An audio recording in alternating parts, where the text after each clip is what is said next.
The human experience is a symphony of connection and withdrawal, a delicate dance between the magnetic pull of social belonging and the quiet allure of introspection.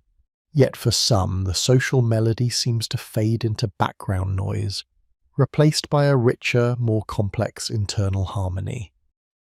These individuals, often marked by a keen intellect, appear to navigate the world with a curious detachment from the bustling currents of social life, choosing instead the quietude of their own thoughts. Is this a flaw, a deficit, or perhaps an evolutionary adaptation of the mind, a spiritual inclination, or even a philosophical stance? Arthur Schopenhauer, the 19th century German philosopher, offered a profound and often provocative answer to this question.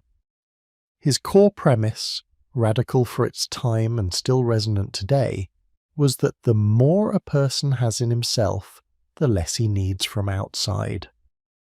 For Schopenhauer, intelligence, particularly genius, was not merely a capacity for problem-solving, but a gateway to a richer inner world, a realm of ideas, contemplation, and aesthetic appreciation that offered a profound refuge from the relentless, often painful striving of the will, his concept for the blind, irrational force driving all existence. The intellectually gifted, he argued, find their deepest satisfaction not in the fleeting pleasures of social interaction or external validation, but in the boundless landscape of their own minds.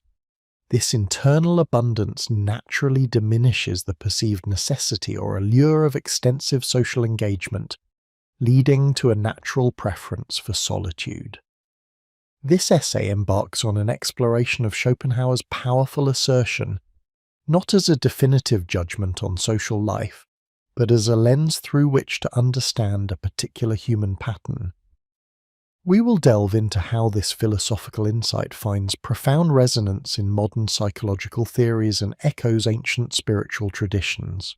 Our central thesis is that for many intelligent individuals, a rich inner life, cultivated through deep thought, creative engagement, and contemplative practice, naturally reduces the external need for social validation and superficial interaction. This leads to a path of self-sufficiency and profound inner contentment, not necessarily characterized by misanthropy, but by a reprioritization of depth over breadth in human experience. From a psychological vantage point, we will examine how contemporary research illuminates this phenomenon.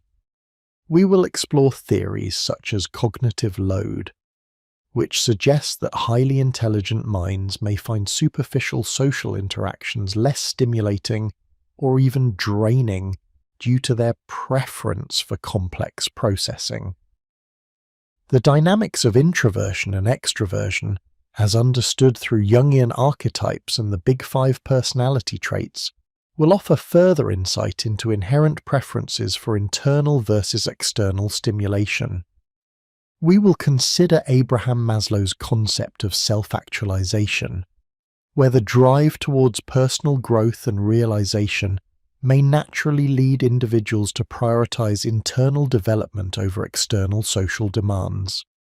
Furthermore, we will touch upon the neuroscience of social reward, contrasting the dopamine pathways activated by social bonding with the intrinsic rewards derived from intellectual pursuits, offering a scientific why behind this preference for solitude.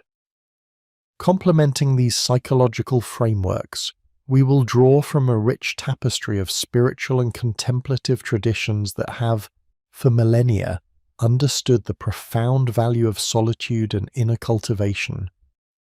Buddhist teachings on non-attachment to external validation and the cultivation of an inner refuge through mindfulness directly address the desire to find peace within, reducing reliance on the fluctuating nature of social approval.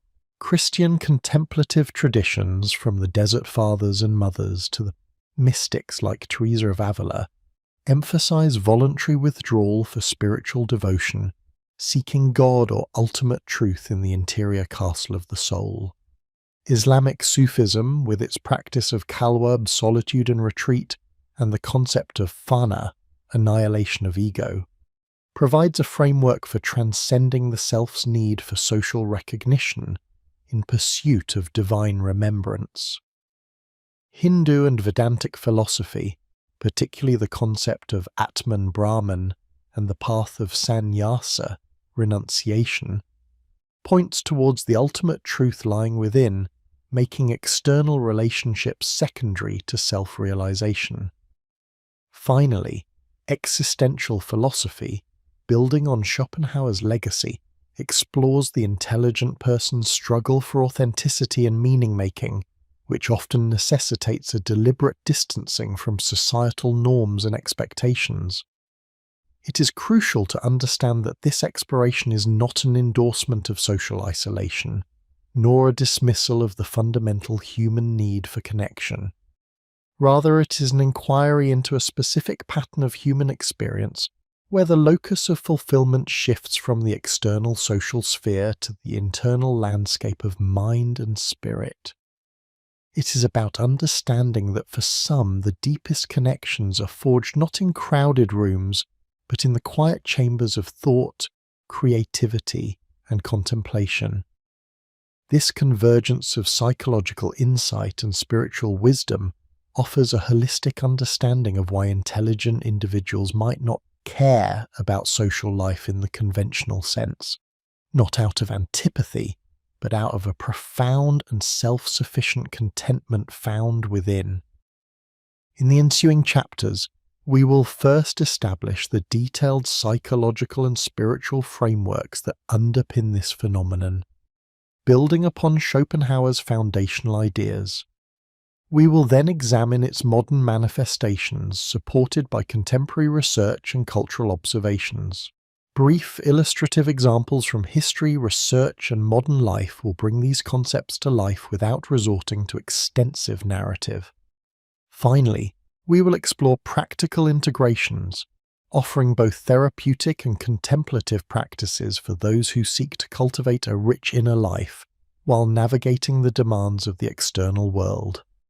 Our journey will reveal that the intelligent person's inclination towards solitude is not a deficiency, but a potential pathway to profound wisdom, peace, and an authentic existence.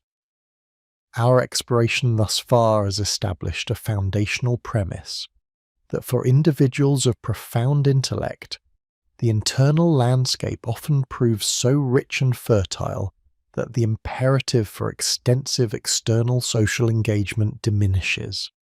This is not a deficiency in social aptitude, we contend, but rather a strategic reprioritization, an allocation of precious cognitive and emotional resources toward pursuits that yield a deeper, more resonant form of satisfaction.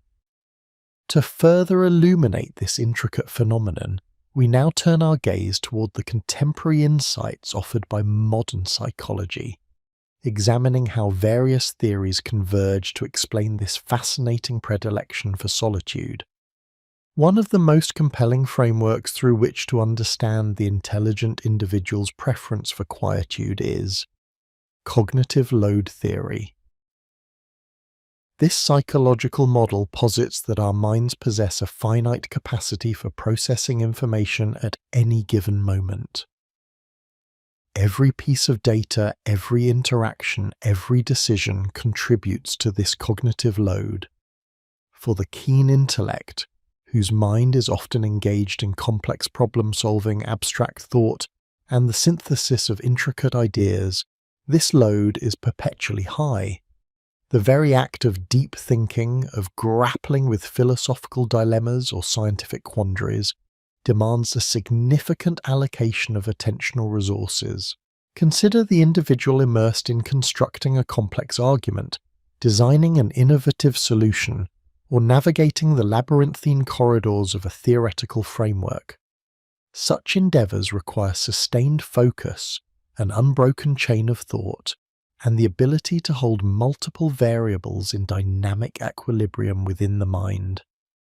In this state, external stimuli, particularly those inherent in social interactions, become not merely distractions but active impediments. A casual conversation, a superficial exchange, or even the subtle nuances of social etiquette, each demands a portion of that finite cognitive capacity.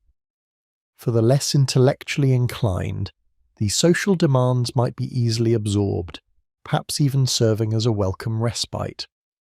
But for the mind already operating at its computational limits, such interactions can feel like an unwelcome burden, a tax levied upon their most valuable resource, uninterrupted mental space. We are not suggesting that intelligent individuals are incapable of social interaction, rather that the cost-benefit analysis they implicitly perform often weighs against its sustained engagement.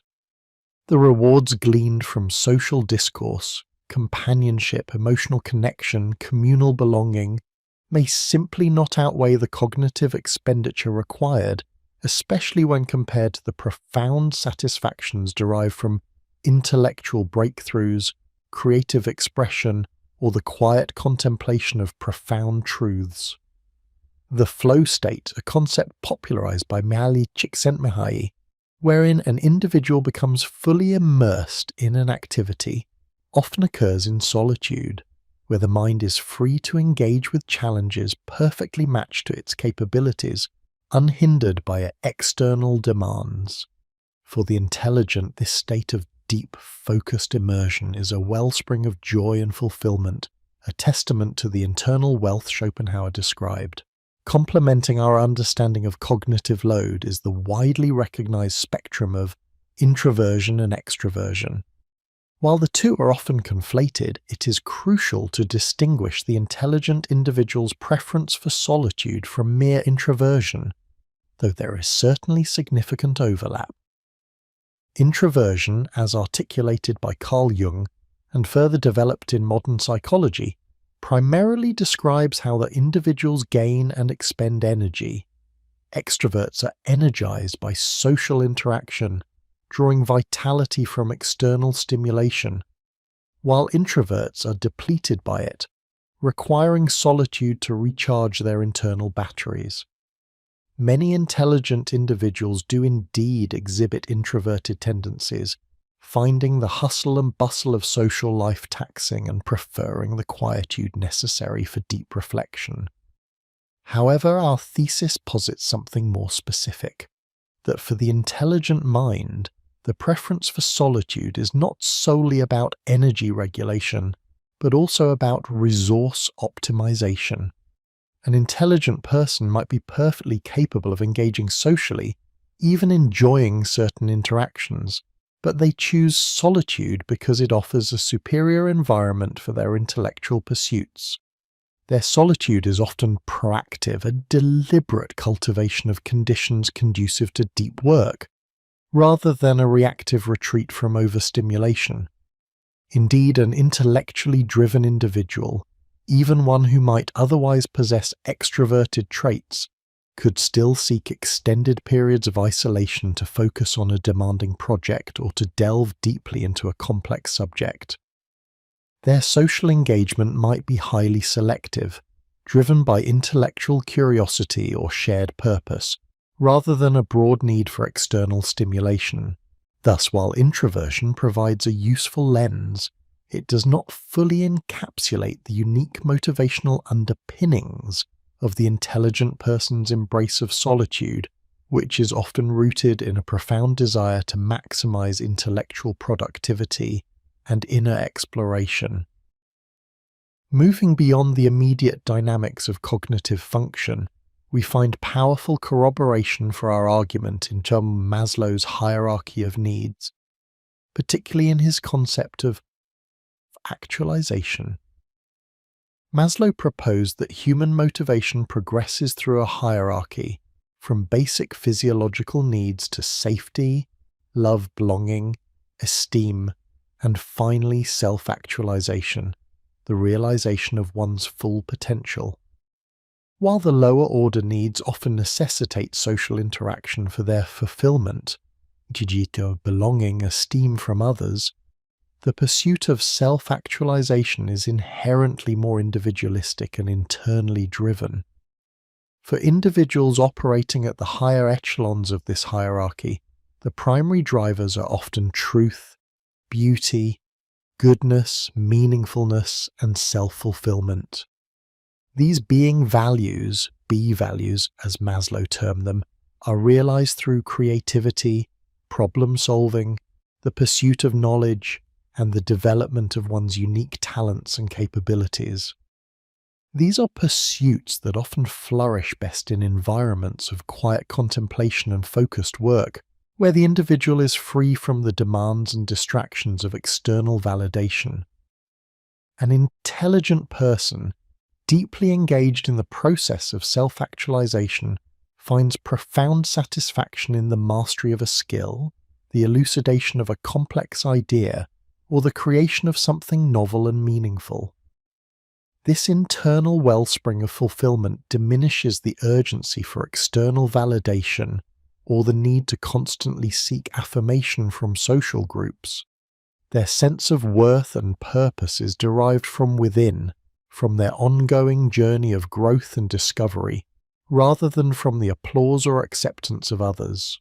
This resonates deeply with Schopenhauer's assertion that internal richness renders external needs less pressing. The self-actualizing individual, through their intellectual endeavors, cultivates an unparalleled internal wealth. They are, in a profound sense, self-sufficient in their pursuit of meaning. Finally, a nascent but increasingly insightful field, the neuroscience of social reward, offers a glimpse into the biological underpinnings of our argument. Research in this area explores how the brain's reward system, primarily involving dopamine pathways, is activated by social interactions.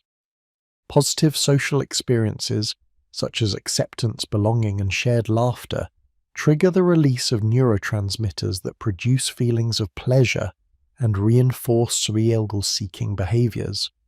While these mechanisms are fundamental to human bonding, it is plausible to hypothesize that for highly intelligent individuals, these reward pathways may be activated with comparable or even greater intensity by internal intellectual achievements.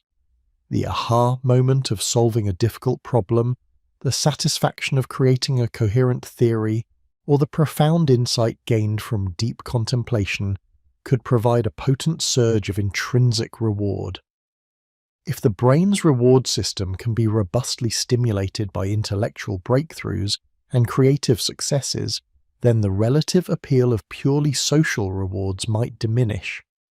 The intelligent mind might be, in essence, capable of generating its own potent forms of gratification, reducing its reliance on external social stimuli to achieve states of contentment and well-being. This is not to suggest a deficiency in their capacity for social connection, but rather an expanded repertoire of deeply satisfying internal experiences that offer a compelling alternative. In summation, modern psychology provides a robust, multifaceted lens through which to understand the intelligent individual's preference for solitude.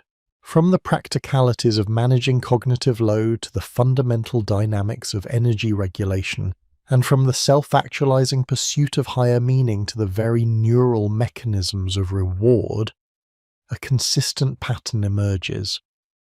We see that solitude for the intelligent is not a retreat born of misanthropy or social awkwardness, but a deliberate and often highly effective strategy for optimizing mental resources, fostering deep fulfillment, and pursuing a life rich in intellectual and creative endeavor. Having thus charted the psychological terrain, we will now turn our attention to the timeless wisdom embedded in various spiritual and contemplative traditions, seeking further echoes of this profound truth. Having explored the psychological frameworks that illuminate the intelligent individual's unique relationship with solitude and their diminished reliance on external social stimuli, We now turn our gaze to the profound corroboration offered by various spiritual and contemplative traditions. These ancient paths, often charting the inner terrain of the human spirit, provide a rich tapestry of understanding that resonates deeply with Schopenhauer's foundational premise. They reveal that the cultivation of an abundant inner life is not merely a psychological preference, but a spiritual imperative, a pathway to a self-sufficiency that intrinsically lessens the perceived necessity for extensive external social engagement. Indeed, throughout history, countless spiritual doctrines have underscored the paramount importance of introspection, self-reflection, and the quest for inner truth. For the intelligent individual, whose mind is already predisposed to deep thought and abstract contemplation, these spiritual frameworks do not represent a radical departure, but rather an intuitive extension of their existing intellectual predilection. They offer not just solace, but a profound and enduring source of meaning and contentment that transcends the fleeting validations of the social realm. We contend that the intelligent person's inclination towards solitude is often a subconscious or even conscious alignment with these spiritual principles, whether overtly religious or simply an adherence to a philosophy of inner growth. One of the most compelling spiritual frameworks that sheds light on this phenomenon is the analytical psychology of Carl Jung. Jung's concept of individuation describes the lifelong psychological process of differentiating the self from both the conscious and unconscious elements, ultimately integrating them into a unique and coherent whole. This journey is inherently an inward one, demanding significant introspection and a willingness to confront the depths of one's own psyche, including the shadow self and the archetypal patterns residing within the collective unconscious.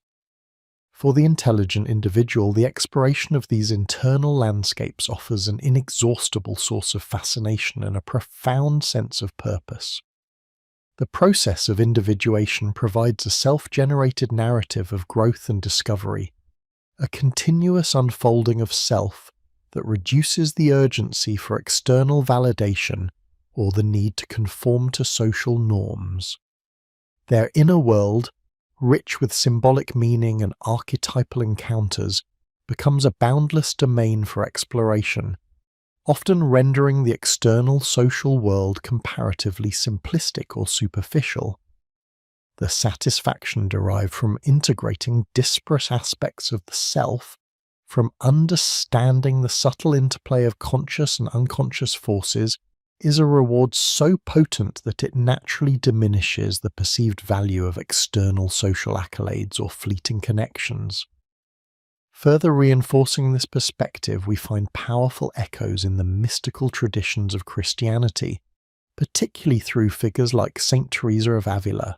Her seminal work, The Interior Castle, metaphorically describes the soul as a magnificent castle with many dwelling places, leading to a central chamber where God resides.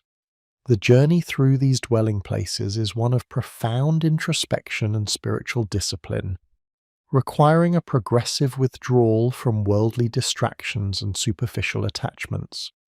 Teresa's teachings emphasize that true spiritual union and ultimate contentment are found not in external pursuits or social relationships, but in the deep internal communion with the divine within oneself. This arduous yet ultimately profoundly rewarding internal pilgrimage necessitates a deliberate cultivation of solitude and silence, a turning away from the clamour of the external world.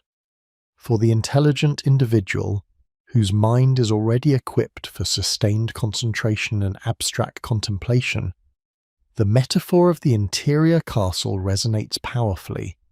They possess the intellectual fortitude and the inherent inclination towards deep thought required to embark upon such an intricate internal journey.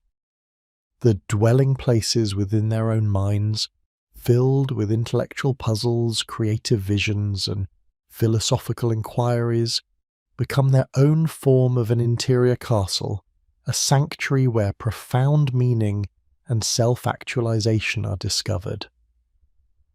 The spiritual rewards promised by such a journey, inner peace, wisdom, and a profound sense of connection, are so compelling that they naturally overshadow the often ephemeral pleasures of conventional social engagement. Moving to Eastern traditions, Buddhist philosophy offers yet another profound framework for understanding the intelligent individual's self-sufficiency. Central to Buddhism are practices such as mindfulness and meditation, which aim to cultivate a deep awareness of the present moment and a detachment from the endless cycle of craving and aversion that characterizes much of human experience. The pursuit of nirvana, or the cessation of suffering, dukkha, involves recognizing the impermanence of all phenomena, including social status, external possessions, and even interpersonal relationships. Through sustained meditative practice, one develops an inner calm and self-reliance that is independent of external circumstances. The intelligent individual, with their capacity for sustained focus, abstract reasoning, and a natural inclination to question superficial realities, often finds a deep resonance with these teachings. The rigors of meditative discipline, which demand intense mental concentration and a profound understanding of the self, are not deterrents but rather invitations to deeper exploration. The profound insights gained from understanding the nature of consciousness and the interconnectedness of all things provide an unparalleled source of intellectual and spiritual gratification. This internal awakening fosters a sense of complete self-containment, where happiness and meaning are generated from within, rendering external social interactions less essential for one's overall well-being. The detachment advocated by Buddhist teachings is not a rejection of humanity, but a liberation from the suffering caused by attachment, allowing for a more authentic and less dependent form of engagement, if and when it occurs. What emerges from this exploration of diverse spiritual frameworks, from Jung's individuation to Teresa's interior castle, and the mindful detachment of Buddhism, is a compelling pattern. All these paths, in their unique ways, point towards the cultivation of a rich, self-sustaining inner life as the ultimate source of human fulfillment.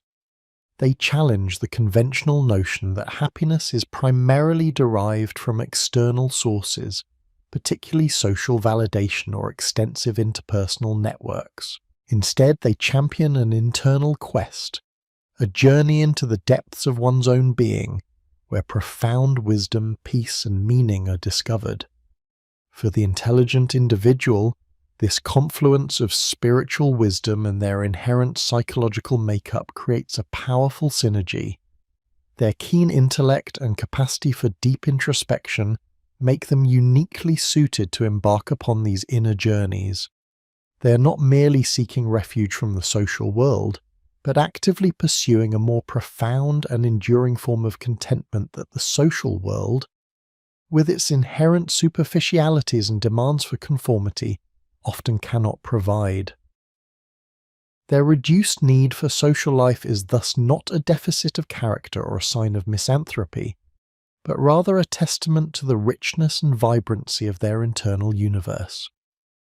It is an indication that they have found, or are actively seeking, a source of gratification that is less dependent on the fickle nature of external approval and more rooted in the enduring truths discovered within. In essence, these spiritual frameworks provide a robust philosophical underpinning for Schopenhauer's observations. They demonstrate that the intelligent individual's preference for solitude is often a manifestation of a deeper, more universal human quest for self-realization and inner peace.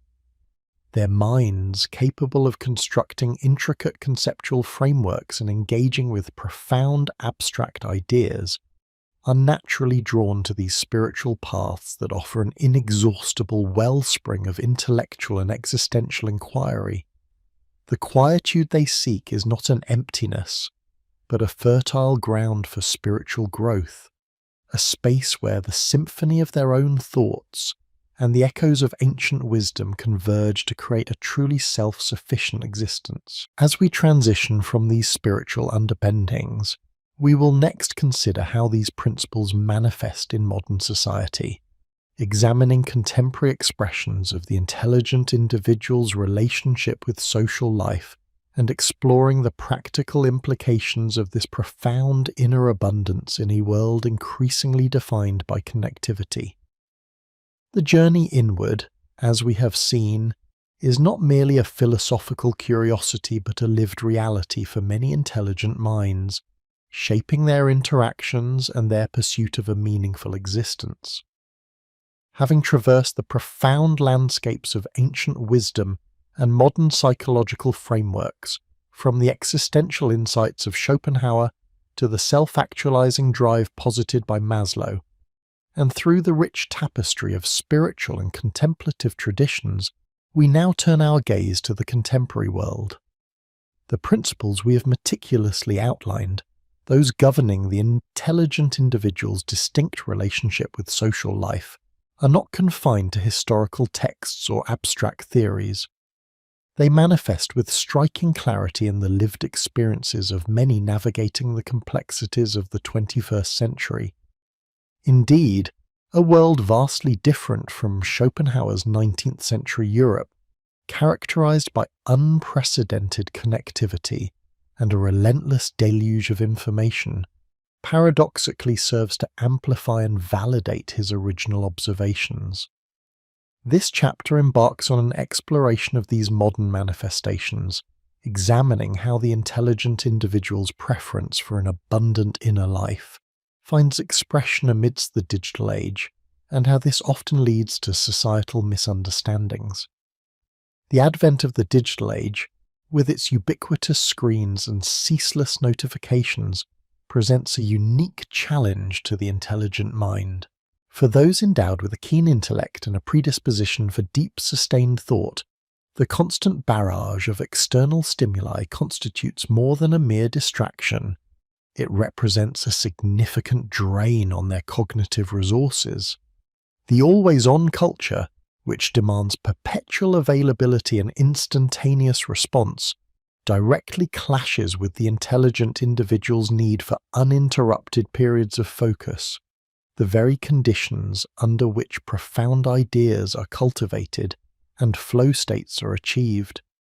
Social media platforms, while purporting to foster connection, often devolve into arenas of superficiality, where curated personas and fleeting interactions replace genuine depth.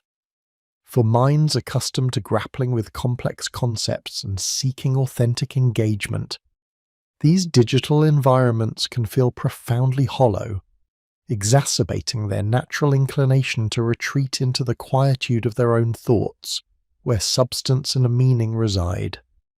Their disinterest is not a failing of social aptitude, but a discerning rejection of the inauthentic and the trivial, a protective measure against the erosion of their valuable inner peace.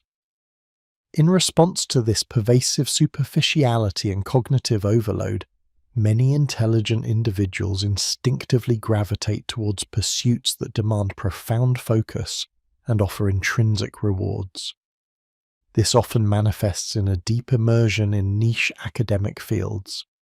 The rigorous pursuit of complex creative endeavors such as composing intricate music, writing intricate narratives, or developing sophisticated software, or even engagement with highly strategic solitary games that require intense intellectual engagement. These activities provide the fertile ground for flow states, offering a sense of mastery and deep satisfaction that superficial social interactions simply cannot replicate. They are not withdrawing from life itself, but from a particular, often unfulfilling kind of social life, redirecting their formidable energies towards the boundless landscape of their own minds, where true intellectual and spiritual nourishment is found. This chosen path is not a deficit, but an active optimization of their existence, aligning their external actions with their internal imperatives. Furthermore, The evolving landscape of work, particularly the rise of remote employment and the gig economy, has inadvertently created environments more conducive to the intelligent individual's preferred mode of operation. These structures offer a degree of autonomy and flexibility that significantly reduces the necessity for mandatory social performance and the often draining demands of traditional office politics. The ability to craft a work-life balance that prioritizes periods of deep, uninterrupted concentration, free from the constant interruptions of an open-plan office or the pressures of forced camaraderie, allows for the optimal cultivation of their inner world. This shift is not merely about convenience. It represents a philosophical alignment, enabling intelligent individuals to structure their lives in a manner that supports their inherent need for intellectual flourishing and minimizes external friction, thereby reinforcing their self-sufficiency and profound inner contentment. The physical solitude often inherent in remote work becomes a powerful enabler of mental and spiritual exploration. The contemporary phenomenon often termed quiet quitting, or the broader anti-hustle movement, can also be interpreted as a modern manifestation of these principles. Far from indicating laziness or a lack of ambition, these trends frequently reflect a profound re-evaluation of external metrics of success, such as career advancement, social status, or material accumulation, in favor of internal fulfillment, personal growth, and overall well-being. Intelligent individuals, possessing a richer inner life and a more developed capacity for introspection, are often among the first to discern the inherent emptiness of purely external pursuits when they fail to resonate with their deepest values. They recognize that true wealth lies not in what is accumulated externally, but in the cultivation of their spiritual and intellectual resources.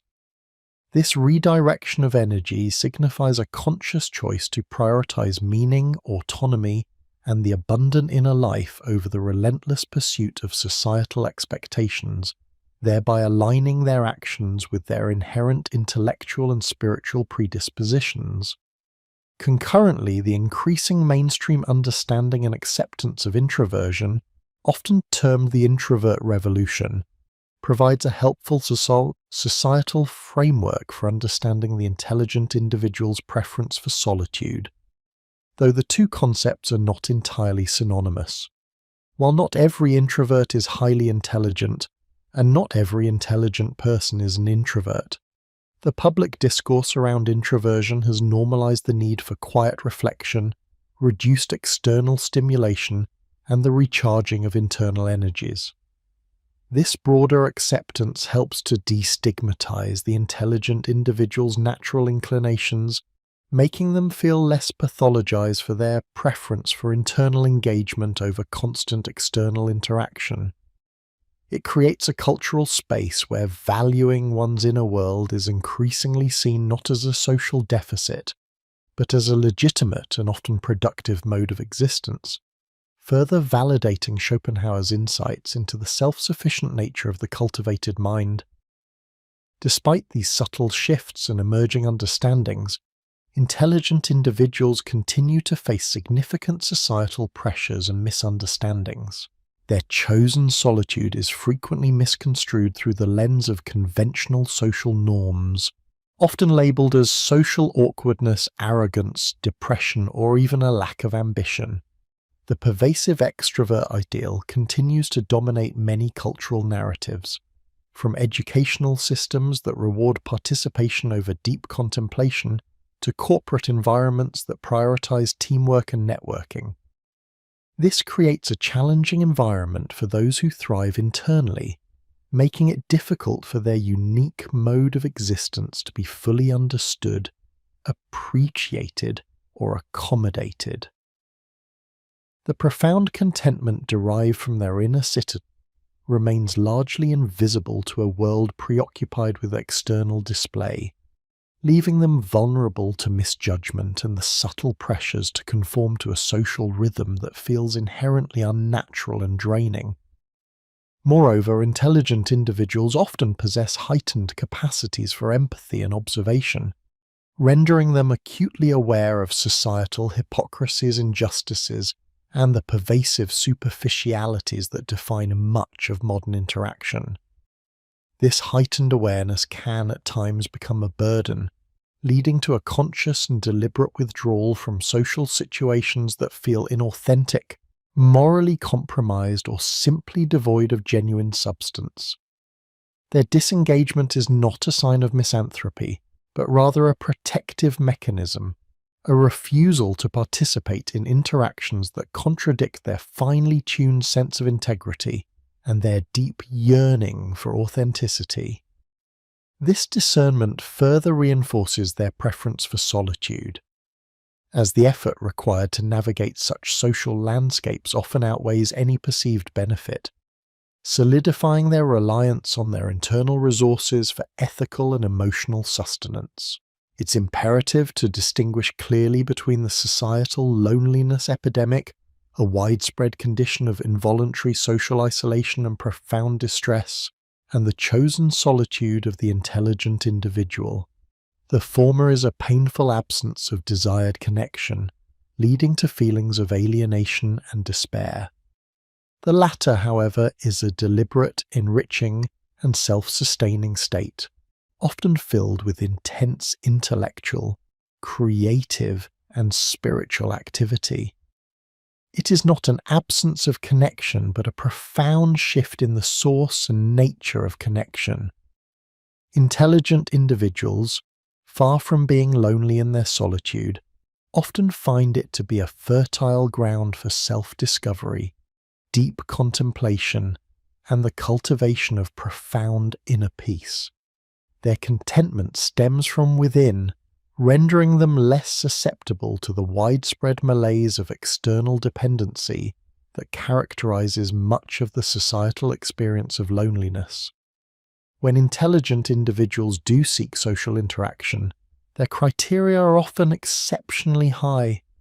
They yearn for deep, meaningful connections with kindred spirits who can engage on an intellectual, philosophical, and existential level.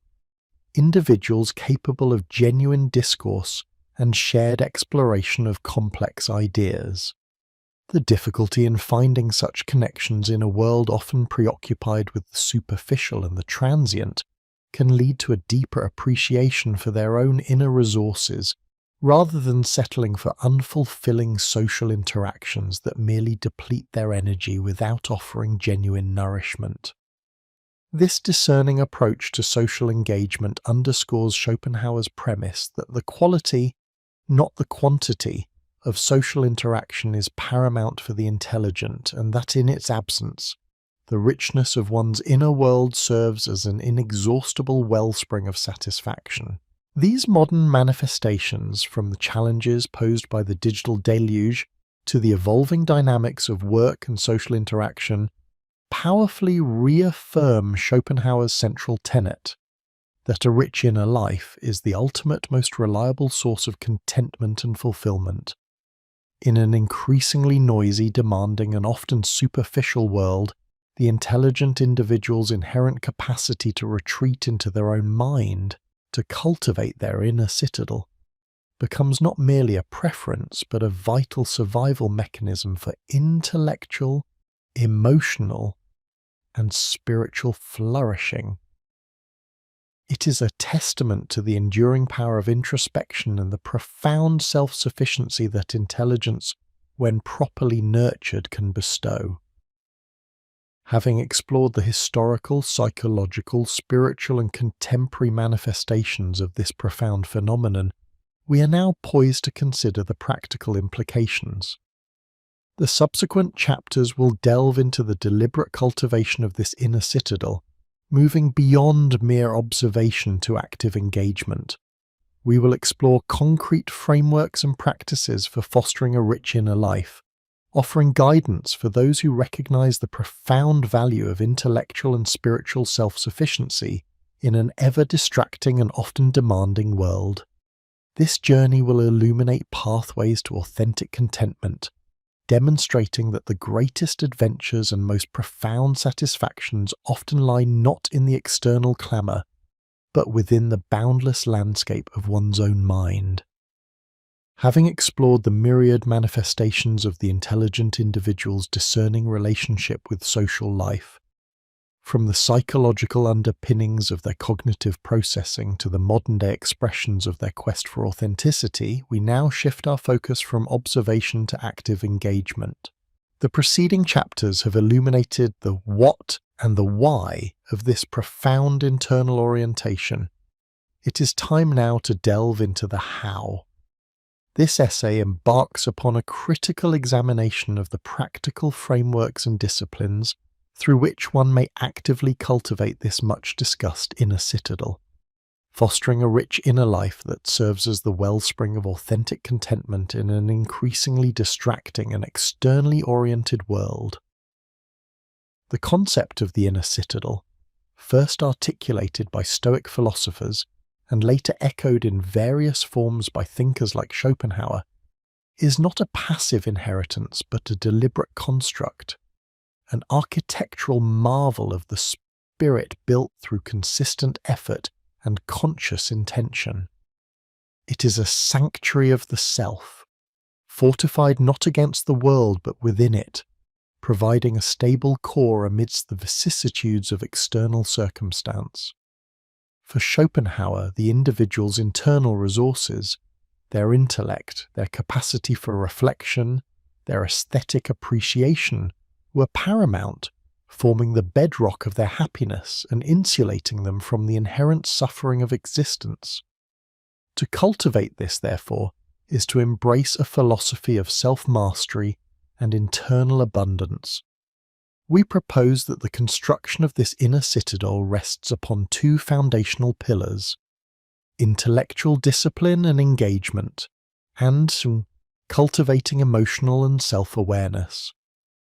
These are not discrete practices, but interwoven threads in the tapestry of a rich inner life, each reinforcing the other to create a robust and resilient internal landscape. The first pillar, intellectual discipline and engagement, speaks directly to the Schopenhauerian emphasis on the life of the mind. For the intelligent individual, the mind is not merely an instrument for navigating the external world, but a boundless universe to be explored. The cultivation of this universe demands rigorous practice, deep reading and contemplation. In an age of ephemeral information and truncated attention spans, the sustained engagement with complex texts becomes an act of profound resistance and profound enrichment. We refer not merely to the consumption of data, but to the slow, deliberate absorption of ideas that challenge, expand and refine one's worldview. This process necessitates not only reading but also contemplation, the quiet, unhurried digestion of concepts, allowing them to percolate through one's consciousness, forming new connections and insights. This is the intellectual equivalent of a slow-cooked meal, nourishing the mind far more deeply than any fast food equivalent. It is through this sustained intellectual dialogue with great minds, living and dead, that one's own intellectual faculties are honed, moving beyond a mere factual recall to a genuine understanding of underlying principles and nuanced perspectives. This practice builds intellectual stamina and provides a constant source of internal stimulation, diminishing the allure of superficial external diversions. Critical inquiry and philosophical reflection, the inner citadel is built upon a foundation of truth, or at least a rigorous pursuit of it. This requires the development of robust critical faculties, the capacity to question assumptions, analyze arguments, and discern logical fallacies, both in the external world and within one's own thought processes. Philosophical reflection in this context is not an academic exercise confined to universities, but a lived practice of examining fundamental questions of existence, ethics, and meaning. It involves grappling with paradoxes, embracing intellectual discomfort, and cultivating a nuanced understanding of human experience. This continuous process of questioning and re-evaluating fortifies the mind against dogma and manipulation, establishing an independent intellectual sovereignty. Creative expression and problem-solving. The intelligent mind is not merely a receptacle for knowledge, but a forge for new ideas. Engaging in creative pursuits, whether writing, painting, composing, coding, or any form of constructive making, is a powerful means of internal cultivation. The act of creation draws upon one's deepest resources, demanding focus, ingenuity, and a willingness to confront internal challenges. It provides an unparalleled sense of self-generated accomplishment and meaning, anchoring the individual in their own generative capacity. Similarly, engaging with complex problems, not merely as tasks to be completed, but as intellectual puzzles to be solved, stimulates cognitive growth and offers profound intrinsic rewards. These acts of creation and problem-solving are expressions of the inner world made manifest, providing tangible evidence of one's internal richness. Lifelong learning and intellectual curiosity. The hallmark of a truly rich inner life is an insatiable curiosity, a commitment to perpetual intellectual growth.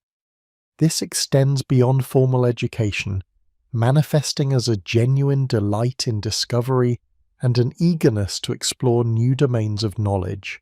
It is the active pursuit of understanding not for external validation or material gain, but for the inherent joy of expanding one's cognitive horizons. This constant intellectual nourishment ensures that the inner landscape remains vibrant, dynamic, and ever-expanding, offering an inexhaustible source of engagement and satisfaction. The second foundational pillar is cultivating emotional and self-awareness. While Schopenhauer often emphasized the intellect, he also acknowledged the profound influence of the will and emotions on human experience. A truly robust inner citadel must integrate both cognitive and affective dimensions, achieving a holistic self-sufficiency. A mindfulness and meditation. These ancient practices, now increasingly validated by modern neuroscience, offer direct pathways to observing and understanding the inner landscape. Mindfulness cultivates a non-judgmental awareness of the present moment, of thoughts, feelings, bodily sensations, and environmental stimuli, without being swept away by them. Meditation in its various forms trains the mind to focus, to calm its incessant chatter, and to achieve states of profound inner stillness. These practices are crucial for disidentifying with transient emotions and thoughts, recognizing them as phenomena passing through consciousness rather than defining the self. They foster a sense of internal spaciousness and equanimity, allowing the intelligent individual to observe their own intricate mental processes with clarity and detachment. This capacity for self-observation is vital for understanding the origins of one's desires and aversions, a critical step towards Schopenhauerian liberation from the suffering caused by the ceaseless striving of the will. Introspection and journaling. The regular practice of introspection, often facilitated by journaling, provides a structured means for self-reflection. It involves deliberately turning inwards to examine one's experiences, reactions, motivations, and values. Journaling in particular externalizes internal dialogues, allowing for a more objective analysis of one's thoughts and emotions. This practice helps to identify patterns, challenge irrational beliefs, process difficult experiences, and clarify one's deepest aspirations. It is a continuous dialogue with the self, refining self-understanding and strengthening the internal narrative that defines one's identity. Through this consistent self-inquiry, the individual develops a profound familiarity with their own inner workings, becoming their own most trusted confidant and guide, understanding personal values and purpose. A well-built inner citadel is anchored by a clear sense of purpose and a firm grasp of one's core values. This involves a deep, often challenging, process of self-discovery to articulate what truly matters, what principles one lives by, and what contribution one seeks to make to the world, however small or personal. When actions align with these deeply held values, a profound sense of authenticity and integrity emerges, independent of external validation. This internal congruence provides a powerful source of meaning and direction, insulating the individual from the shifting sands of societal expectations and superficial trends. It is the compass that guides the intelligent individual's choices, ensuring that their solitude is always purposeful and their engagements, when chosen, are meaningful. Emotional regulation and resilience. The cultivation of emotional awareness naturally leads to an enhanced capacity for emotional regulation. This is not about suppressing emotions, but about understanding their genesis, observing their trajectory, and choosing how to respond rather than merely reacting. Through practices like cognitive reappraisal, self-compassion, and acceptance, the individual builds emotional resilience, enabling them to navigate life's inevitable challenges with greater equanimity. This inner strength ensures that one's well-being is not unduly dependent on external circumstances or the approval of others, a core tenet of Schopenhauer's philosophy of happiness derived from internal resources. Beyond these foundational pillars, the practical cultivation of the inner citadel also demands a strategic retreat and environmental design. In an age characterized by constant connectivity and pervasive distraction, the deliberate creation of space for inner work is paramount. The intentional space. This involves consciously designing one's physical environment to support contemplation and deep work. It might be a quiet corner, a dedicated study, or even a specific time of day reserved for solitude.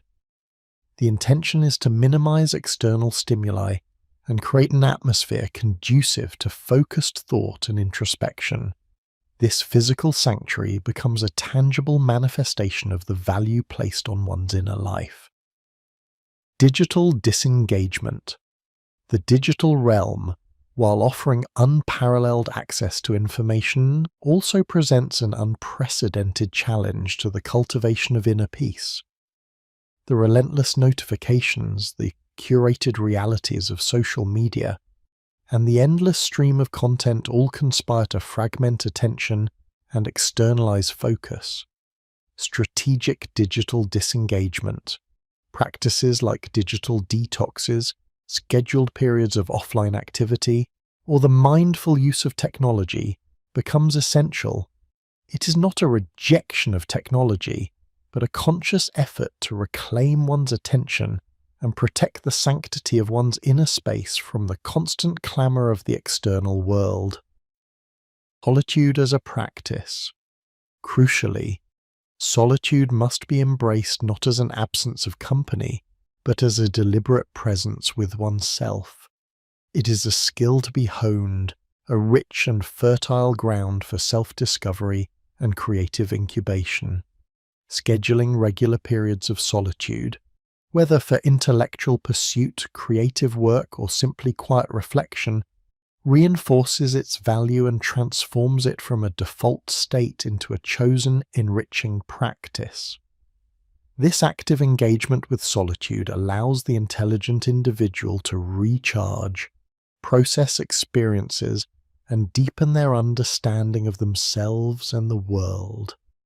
These individual practices, when woven together, coalesce into the habits of the self-sufficient mind. The inner citadel is not built in a day, nor is it ever truly finished.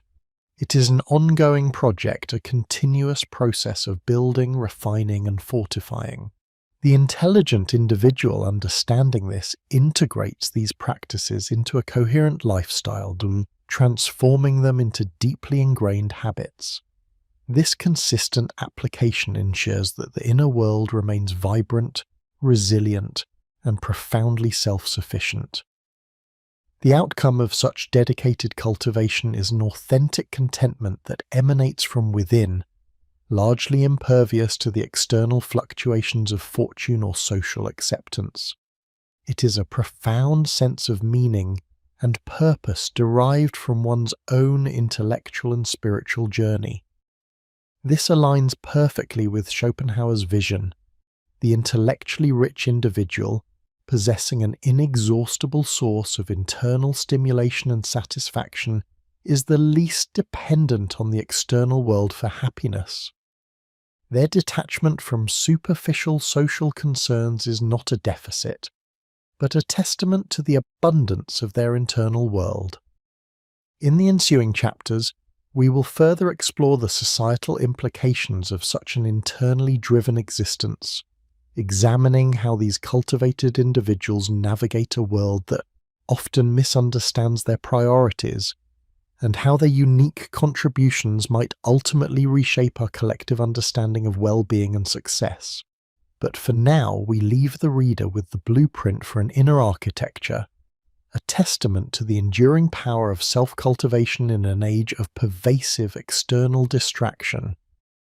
Having explored the intrinsic mechanisms of cultivating an abundant inner life, the intellectual disciplines and emotional self-awareness that fortify the individual's inner citadel, we now turn our gaze outward to the intricate and often challenging interface between these deeply self-sufficient individuals and the broader societal tapestry. For while the intelligent person's primary locus of fulfillment resides within, they are not hermetically sealed from the world. Rather, their very existence within it and their unique mode of engagement presents both a formidable navigation challenge and a profound opportunity for collective evolution. Schopenhauer's initial premise that intelligence, by fostering a rich inner world, diminishes the need for external social validation, does not equate to a complete disengagement from humanity. Instead, it predicates a highly selective, often unconventional form of interaction. This chapter, therefore, embarks upon an examination of how these individuals navigate a world frequently predisposed to misunderstanding their priorities, and, crucially, how their distinctive contributions might ultimately reshape collective understandings of well-being, success, and the very fabric of human connection. The first and perhaps most pervasive challenge faced by the intelligent individual is the enduring extrovert ideal that permeates much of Western society. From classrooms designed for group collaboration to corporate cultures that reward networking and public speaking, an overt display of social gregariousness is often conflated with competence, leadership, and even moral uprightness.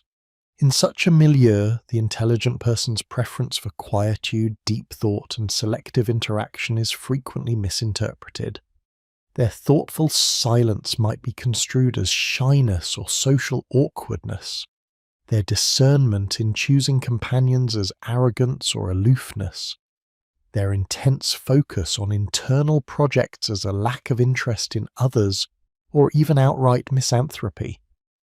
We observe a societal tendency to pathologize that which deviates from the norm, labeling the introspective individual as introverted in a pejorative sense, rather than recognizing their chosen solitude as a deliberate optimization of their mental and emotional resources. This constant misinterpretation places a unique burden upon the intelligent individual.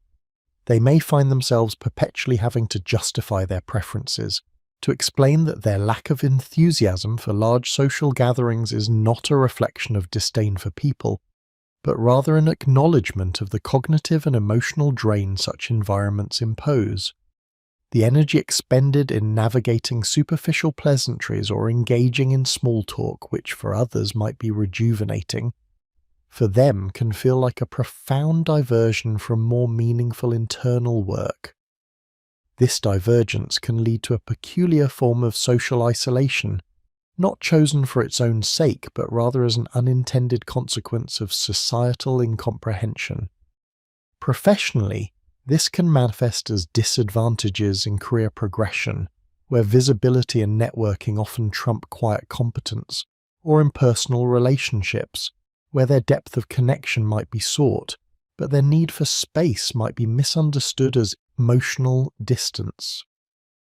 The cumulative emotional toll of feeling perpetually misunderstood, of constantly encountering a world that does not speak their language, can be significant, leading to a quiet resilience born of necessity. Yet intelligent individuals are not without strategies for navigating this complex terrain. Their intellectual acumen, often applied to understanding human nature itself, allows for a strategic approach to social engagement. They become adept at setting boundaries, protecting their inner citadel from undue intrusion, and carefully curating their social circles. This often means prioritizing depth over breadth, seeking out those rare individuals with whom genuine intellectual and emotional resonance can be achieved. Such connections, though fewer in number, are often characterized by profound loyalty, mutual respect, and a shared appreciation for intellectual exploration. In these select relationships, the intelligent individual finds a haven where their true self can emerge, unburdened by the need for performance or explanation. Furthermore, there is an inherent authenticity that often accompanies this mode of being.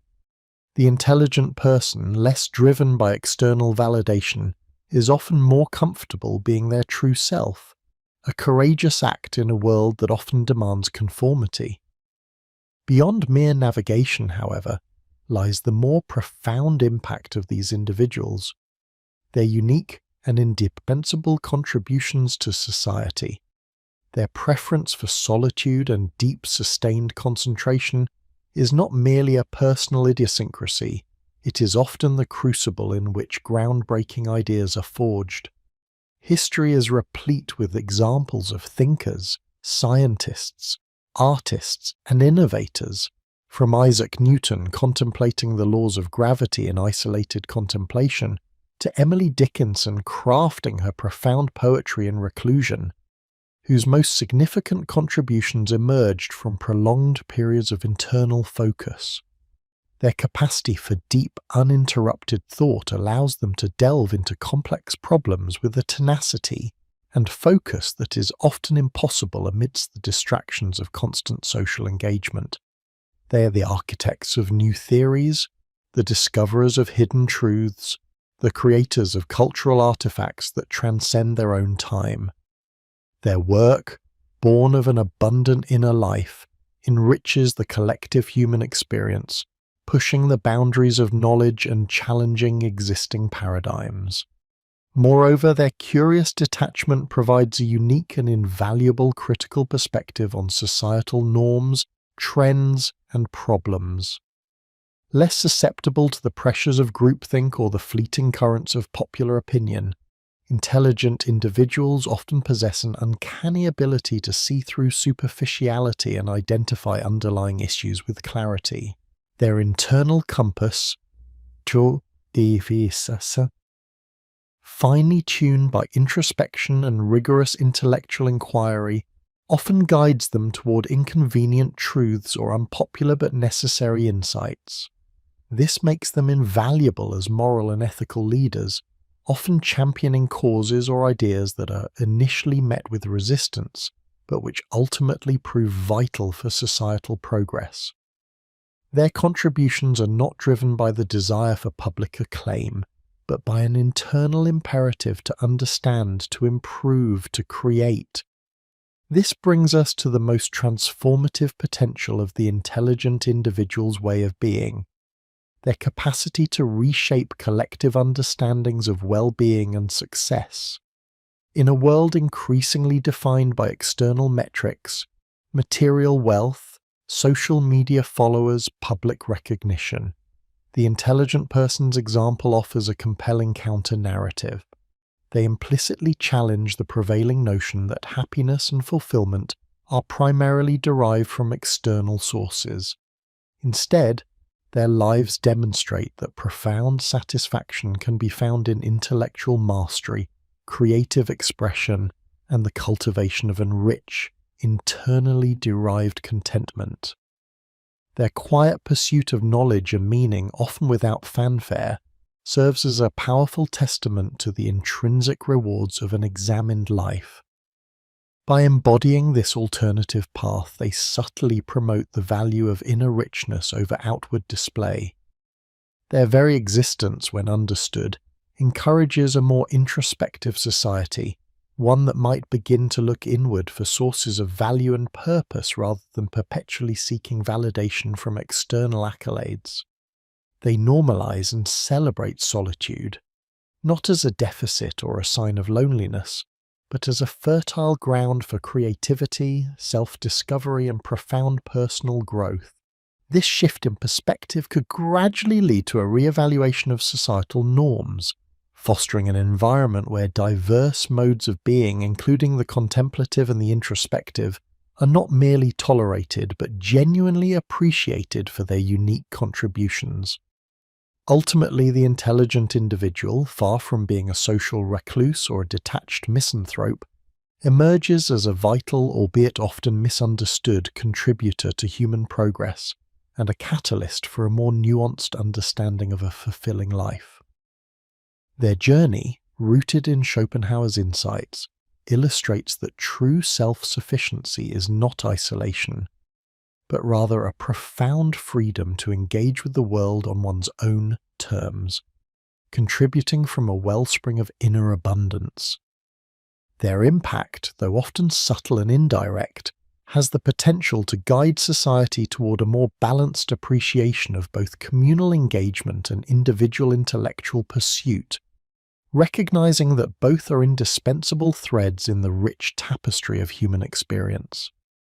In their quiet strength and unwavering pursuit of truth, intelligent individuals illuminate a path toward a deeper, more authentic form of human flourishing, one that prioritizes the boundless landscape of the mind and spirit. We have traversed a comprehensive intellectual landscape, delving into the profound insights of Arthur Schopenhauer and exploring the multifaceted reasons why intelligent individuals often exhibit a curious detachment from the bustling currents of social life. Our journey commenced with Schopenhauer's foundational premise that a rich, cultivated inner world diminishes the necessity for external social validation, paving a distinct path towards self-sufficiency and profound contentment. We subsequently illuminated this thesis through the lens of psychological imperatives, spiritual traditions, and the complex dynamics of modern existence, ultimately offering practical guidance for the cultivation of this invaluable inner citadel. In our preceding chapter, we confronted the inherent societal misunderstandings that often beset these self-sufficient minds, recognizing the pervasive, extrovert ideal as a significant barrier to their genuine appreciation. Yet we also observed their indispensable contributions, their capacity to offer critical perspectives and catalyze innovation, thereby subtly reshaping collective understandings of well-being.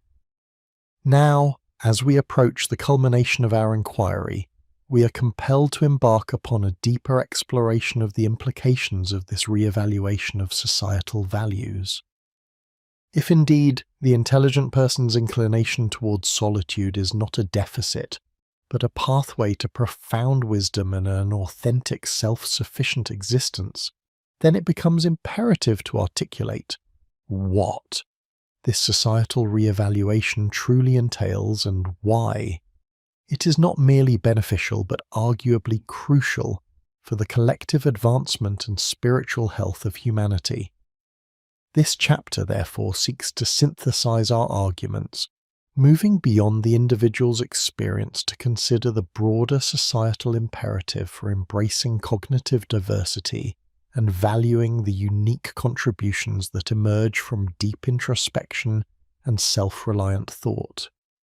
We propose that a society truly dedicated to holistic flourishing must transcend its narrow metrics of success and acknowledge the profound wellspring of wisdom that often resides in the quietude of the inner life, a wisdom that can illuminate paths forward for all.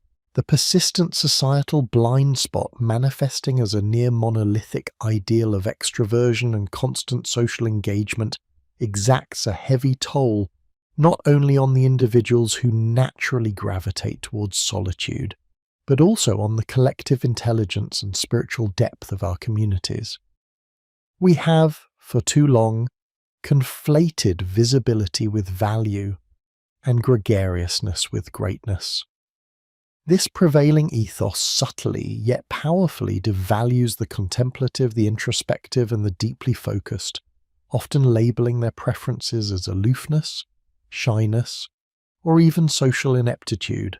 Such a narrow perspective inadvertently stifles the very forms of intelligence that are most likely to yield profound insights, ethical considerations, and groundbreaking innovations. When a society primarily rewards the quick retort, the facile presentation, and the broad network, it inevitably overlooks the quiet, sustained effort of deep thought, the patient pursuit of truth, and the nuanced understanding that flourishes in undisturbed contemplation. The cost of this oversight is immeasurable. It is a cost paid in missed opportunities for genuine innovation, in superficial solutions to complex problems, and in the erosion of collective wisdom as the voices of deep reflection are marginalized or simply go unheard. We risk creating a culture that, in its relentless pursuit of external validation and fleeting connection, becomes increasingly incapable of sustained intellectual effort or profound emotional resonance, thereby diminishing its capacity for authentic progress. Yet, from the perspective we have meticulously constructed, the self-sufficient individual, far from being a societal anomaly or a problem to be solved, emerges as a vital wellspring of wisdom and insight. Their cultivated inner citadel, rather than being a retreat from the world, transforms into a powerful vantage point from which to observe, analyze, and ultimately contribute to it with unparalleled clarity and depth. The very solitude that society often misunderstands becomes the fertile ground for intellectual germination, critical analysis, and the synthesis of complex ideas.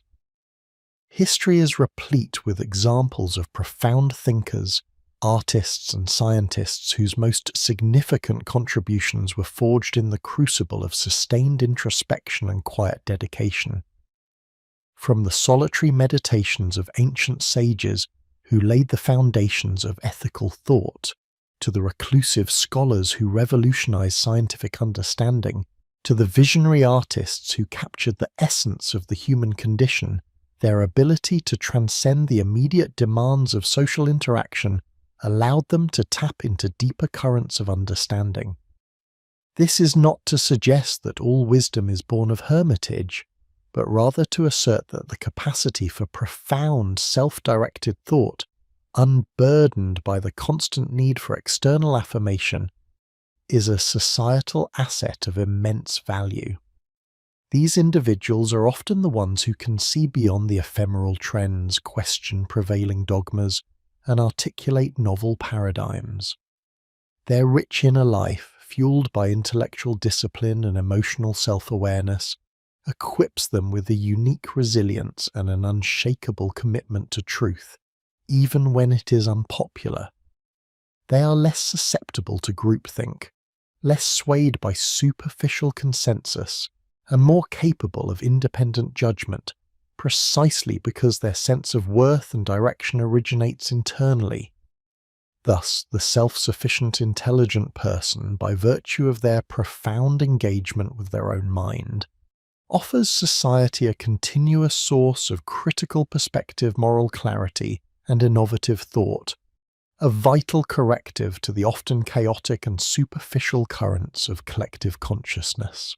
Moving beyond the superficiality that often characterizes modern social engagement, fostering a deeper appreciation for internal richness can fundamentally transform the nature of our interactions and the trajectory of our collective progress. When individuals are encouraged to cultivate their inner lives, their social engagements, though perhaps fewer in number, tend to be more meaningful, authentic, and substantive. The intelligent person, having found their deepest satisfaction within, approaches social interaction not out of neediness or a search for external validation, but from a place of genuine curiosity, intellectual exchange, and a desire to share or learn. This shift in motivation elevates the quality of connection, transforming casual interactions into opportunities for genuine dialogue and shared understanding rather than mere performance or distraction. Furthermore, a societal emphasis on internal flourishing can reorient our collective focus from the transient and the material to the enduring and the profound.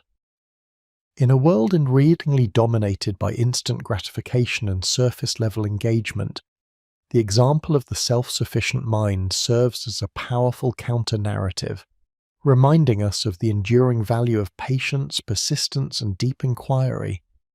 By valuing the rich inner life, we collectively affirm that true progress is not solely measured by the economic growth or technological advancement, but by the cultivation of wisdom, empathy, and a profound understanding of the human condition.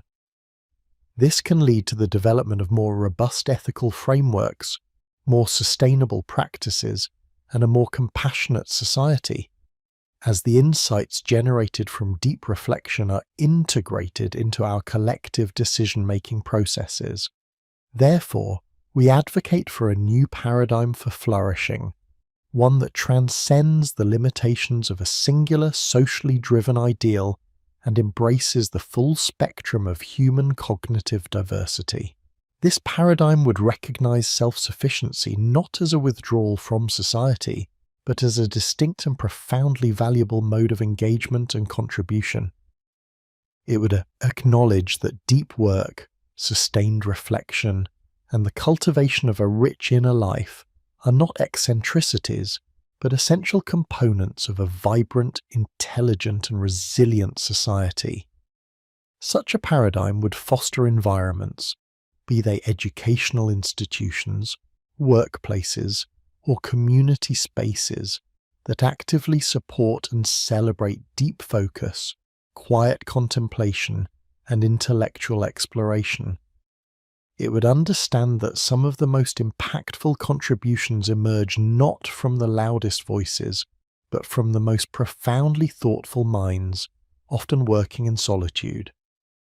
This paradigm shift requires a conscious effort to dismantle the prevailing extrovert ideal and replace it with a more nuanced understanding of human nature. It calls for a re-education, not just of individuals, but of our institutions, to appreciate and create space for diverse forms of intelligence and contribution. It means valuing the quality of thought over the quantity of social engagement, and recognizing that true leadership can emerge from quiet wisdom as much as from charismatic presence. By cultivating environments where deep work and reflective living are not just tolerated but actively encouraged, we empower intelligent individuals to contribute their unique insights fully, enriching the collective human experience in ways that superficial engagement never could. This is not a call for a retreat into universal solitude, but rather an appeal for a balanced recognition of the profound value that self-sufficiency and introspective intelligence bring to the tapestry of human society. The enduring legacy of Schopenhauer's insight, therefore, extends far beyond a mere philosophical observation about individual preferences. It provides a timeless lens through which to understand the fundamental drivers of human contentment and, crucially, to design more humane and intelligent societies.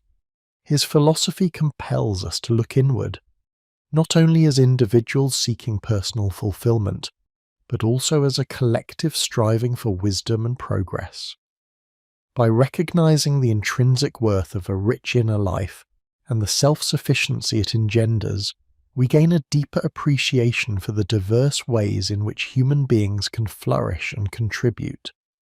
Schopenhauer's work stands as a powerful reminder that true wealth lies not in external possessions or social accolades, but in the boundless landscape of one's own mind, a landscape that, when cultivated, becomes a source of profound strength, creativity, and wisdom for both the individual and the wider world. In conclusion, our journey through Schopenhauer's provocative thesis reveals that the intelligent person's inclination towards a self-sufficient existence, often characterized by a measured approach to social life, is not a deficiency, but a profound pathway to wisdom and authentic flourishing. This is not misanthropy, but a strategic allocation of precious cognitive and emotional resources towards deeper engagement with ideas, personal growth, and the cultivation of an inner citadel that provides an unshakable foundation for contentment. The wisdom derived from this path, a wisdom born of introspection, critical inquiry, and an unwavering commitment to one's internal compass, is an invaluable asset that society neglects at its peril. We urge, therefore, a collective re-evaluation of societal values, one that moves beyond superficial metrics of success and embraces the full spectrum of human intelligence and modes of being. Only by recognizing and valuing the profound contributions of these self-sufficient minds can we hope to foster a society that is not merely connected, but truly wise, resilient, and capable of achieving authentic and enduring human flourishing for all its members, celebrating the quiet strength that shapes our deepest understanding of existence. We have journeyed through the intricate landscape of the intelligent individual's inner world, guided by the profound insights of Arthur Schopenhauer, and corroborated by a tapestry of psychological, spiritual, and contemporary perspectives. Our exploration began with Schopenhauer's audacious premise that a keen intellect, by fostering a rich and self-sufficient inner life, inherently diminishes the need for external social validation, leading to a natural preference for solitude. This preference, we have argued, is not a deficit, a social failing, or a form of misanthropy, but rather a strategic prioritization, an optimal allocation of cognitive and emotional resources towards deeper contemplation, creative endeavor, and genuine self-actualization. We have systematically dismantled the common misconceptions surrounding this inclination, revealing it not as an avoidance of the world, but as a sophisticated mode of engaging with it on one's own terms. We delved into the psychological underpinnings, demonstrating how modern theories of cognitive load, the nuanced spectrum of introversion, Maslow's hierarchy of needs culminating in self-actualization, and even the neuroscience of intrinsic reward systems, all converge to illuminate why the intelligent mind finds its deepest satisfactions within. This internal wellspring of contentment, we found, is not merely a psychological phenomenon, but resonates deeply with millennia of spiritual and contemplative traditions. From Jung's individuation to the Christian mystic's interior castle and the profound wisdom of Buddhist mindfulness, the cultivation of an inner sanctuary has consistently been heralded as the ultimate path to liberation and fulfillment, a testament to humanity's enduring quest for meaning beyond the ephemeral and the externally imposed. In the contemporary milieu, we observed how this intrinsic orientation manifests, allowing intelligent individuals to navigate the cacophony of the digital age with discerning detachment, finding profound purpose in deep work, and often embracing models like remote work or quiet quitting, not out of disengagement, but out of a profound commitment to authenticity and focused contribution. We acknowledge the societal misunderstandings that inevitably arise from a pervasive, extrovert ideal, yet we emphatically differentiated this chosen solitude from involuntary loneliness, asserting its nature as a deliberate, empowering choice, a testament to self-mastery rather than social deficiency. Crucially, we outline practical strategies for cultivating this inner citadel, proposing a dual approach rooted in intellectual discipline, encompassing deep reading, critical inquiry, creative expression, and lifelong learning, and the meticulous development of emotional and self-awareness through mindfulness, introspection, and values clarification. These practices, coupled with strategic digital disengagement and intentional space design, serve as the architecture of a resilient inner world, a sanctuary impervious to the caprices of external validation and the superficial clamour of the crowd. The intelligent individual, armed with this robust inner life, navigates society not with withdrawal but with discerning engagement. Their unique contributions, often forged in the crucible of solitary thought, extend beyond innovation to critical societal perspectives and ethical leadership, challenging conventional metrics of success and pushing the boundaries of collective understanding. Their ability to step back, observe, and analyze with a detached yet compassionate gaze often positions them as invaluable moral compasses, capable of discerning deeper truths amid superficial narratives and fleeting trends. They offer not just solutions, but frameworks for understanding, born from the quiet depths of their own reflection. This brings us to a pivotal realization. The intelligent individual's preference for solitude is not merely a personal idiosyncrasy, it is a profound societal asset. The call for societal re-evaluation, which we articulated in the preceding chapter, is not simply an appeal for tolerance, but a recognition of an essential truth, that the flourishing of any civilization is intrinsically linked to its capacity to nurture and integrate diverse modes of being, particularly those that prioritize depth over breadth, contemplation over constant activity, and inner wisdom over external acclaim.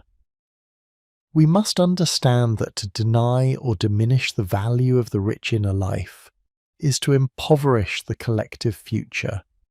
The prevailing extrovert ideal has, for too long, exerted a subtle yet pervasive pressure, subtly devaluing introspection and quietude.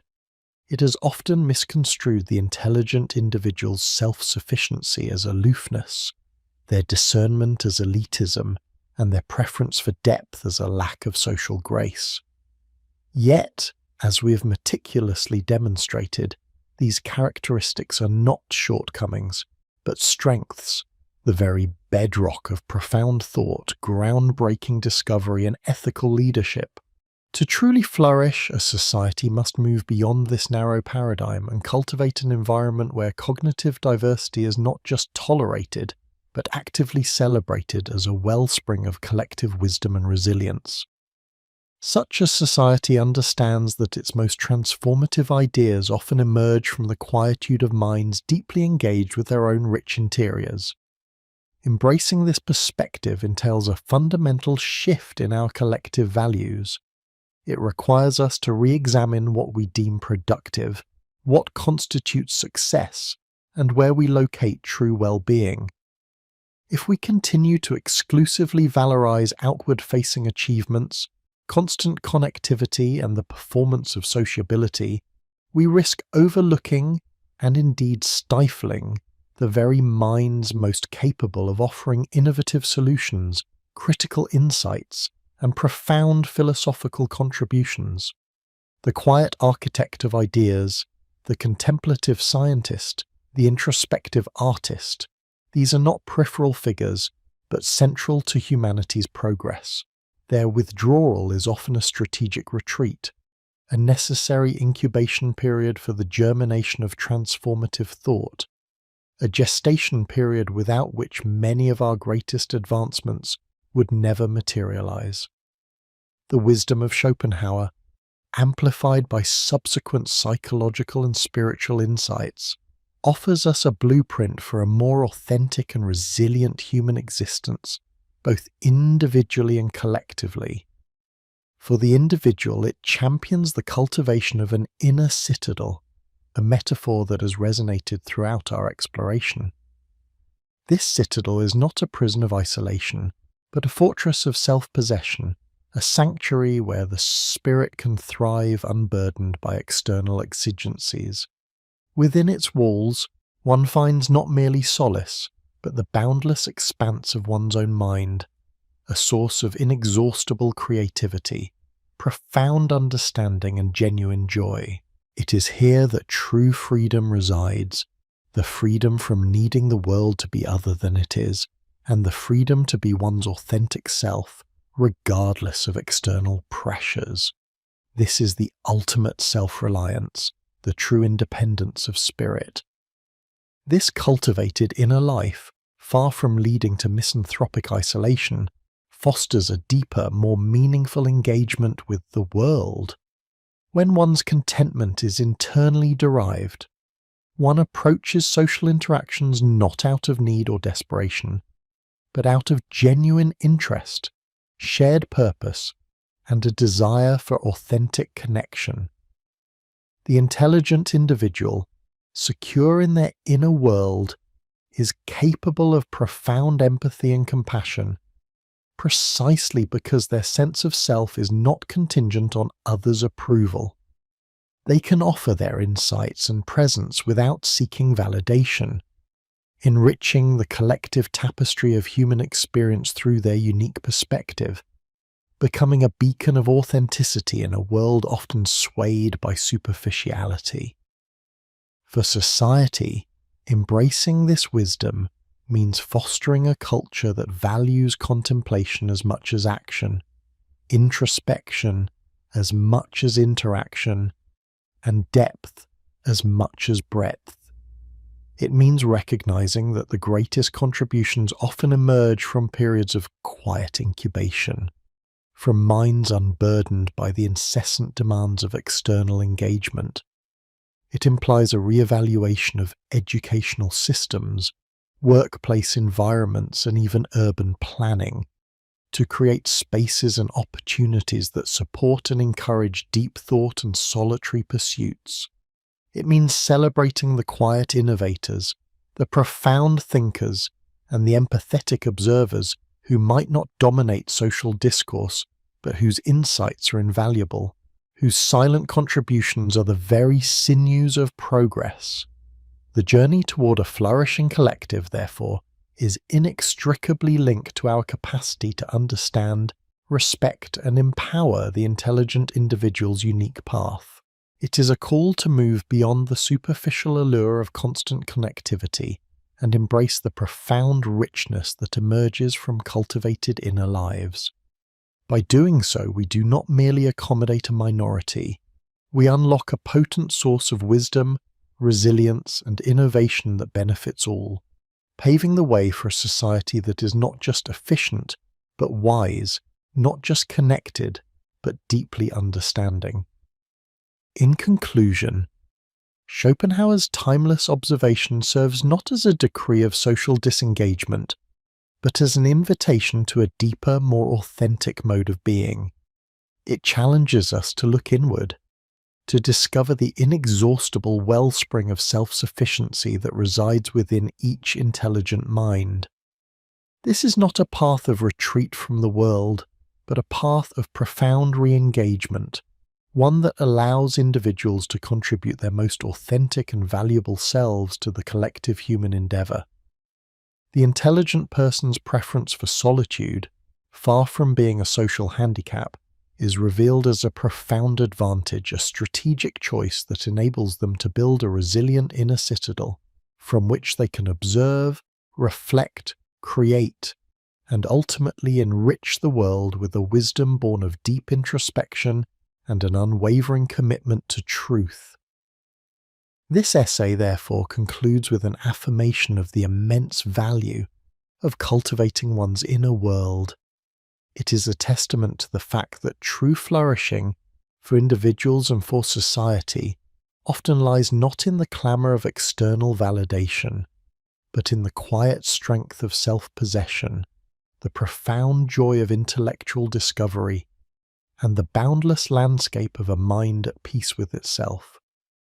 May we all learn to cherish and cultivate this inner sanctuary, for it is in these quiet depths that the seeds of genuine wisdom, enduring resilience, and authentic human flourishing are sown, a flourishing that extends far beyond the individual, permeating the very fabric of an enlightened society. We have traversed the intricate landscapes of Schopenhauer's philosophy, delved into the corroborative insights of modern psychology and neuroscience, and traced the enduring echoes of contemplative traditions across millennia. Our journey has illuminated the profound inner world cultivated by intelligent individuals, a realm of self-sufficiency and deep contentment that often manifests as a discerning withdrawal from the clamour of pervasive sociality. We've argued that this preference is not a deficit but a deliberate choice, a testament to an internally rich existence. Yet merely recognising this truth is insufficient. The true imperative lies in a societal re-evaluation, a fundamental shift in our collective understanding and valuing of cognitive diversity. This concluding exploration, therefore, ventures into the architectural blueprints of a society that actively embraces and integrates the quiet strength and deep thought of its most introspective members, recognizing their indispensable role in fostering collective wisdom, resilience, and authentic human flourishing. The challenge before us is not merely to tolerate, but to celebrate the profound contributions that emerge from the inner citadel. To achieve this, we must dismantle the prevailing extrovert ideal that has, for too long, dictated the parameters of success and worth in our public spheres. This ideal, often unwittingly reinforced by educational systems, corporate cultures, and media narratives, mistakenly equates visibility with value and gregariousness with leadership. A truly flourishing society, however, understands that the most profound insights frequently crystallize in the quietude of solitary reflection, far from the madding crowd. Consider the foundational pillars upon which such a contemplative society might be built, beginning with our educational paradigms. Current systems often prioritize group projects, public speaking, and constant collaboration, inadvertently marginalizing those whose learning thrives in independent study, deep reading, and introspective processing. We must cultivate learning environments that not only accommodate but actively encourage diverse modes of engagement. This necessitates a pedagogical shift towards valuing focused, individual inquiry as much as collaborative synergy, providing spaces for sustained concentration, and fostering an appreciation for the slow, deliberate unfolding of complex ideas. Imagine curricula that explicitly teach the art of introspection, the discipline of deep reading, and the profound satisfaction derived from intellectual autonomy. Such an education would not merely transmit information, but would equip individuals with the tools to construct their own rich inner worlds, irrespective of their social proclivities. It would instill in all students an understanding that intellectual depth and emotional self-awareness are not antithetical to social engagement, but rather prerequisites for meaningful connection and genuine contribution. Moving beyond education, the modern workplace presents another critical arena for transformation. The pervasive trend towards open-plan offices, constant meetings, and an expectation of perpetual availability often creates an environment antithetical to deep work and sustained concentration. For intelligent individuals whose cognitive processes demand extended periods of uninterrupted focus, these settings can be profoundly draining and counterproductive. A contemplative society, therefore, would advocate for workplace designs and cultures that prioritize deep work, dedicated blocks of time and space for concentrated effort, free from distraction. This might involve flexible working arrangements, remote work options, and the creation of quiet zones within physical offices. Furthermore, leadership paradigms must evolve to recognize and reward thoughtful analysis and well-considered decisions, rather than privileging charismatic rhetoric or immediate superficial responses.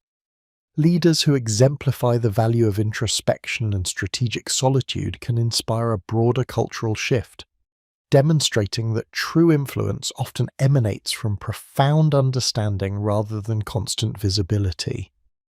The quiet quitting phenomenon, often misconstrued as disengagement, can in fact be reinterpreted as a protective strategy by intelligent individuals seeking to reclaim their cognitive resources and inner peace in environments that demand constant superficial output.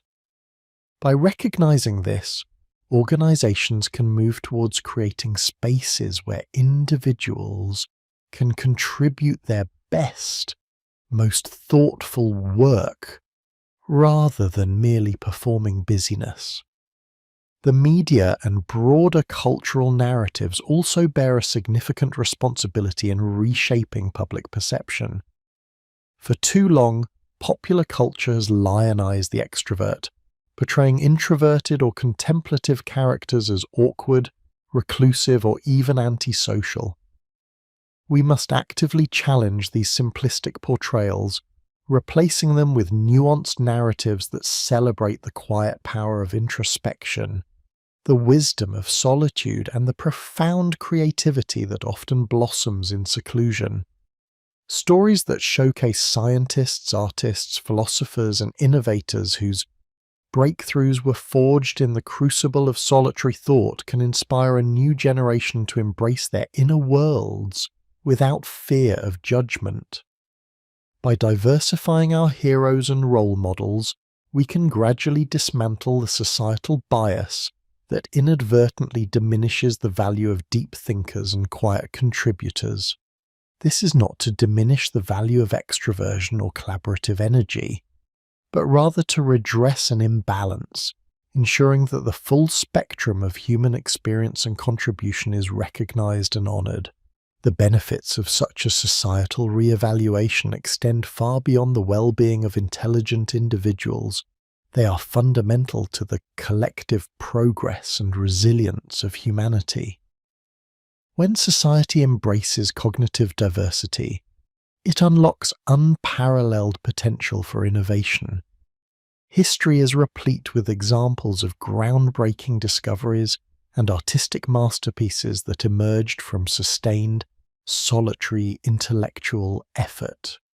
Newton contemplating the falling apple, Einstein formulating relativity in quiet contemplation, Emily Dickinson weaving poetic tapestries in her secluded world.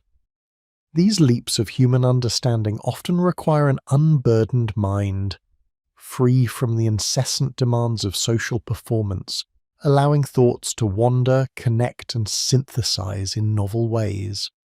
By creating spaces and cultures that sanction and even encourage such solitude, we cultivate the fertile ground from which the next generation of transformative ideas can spring.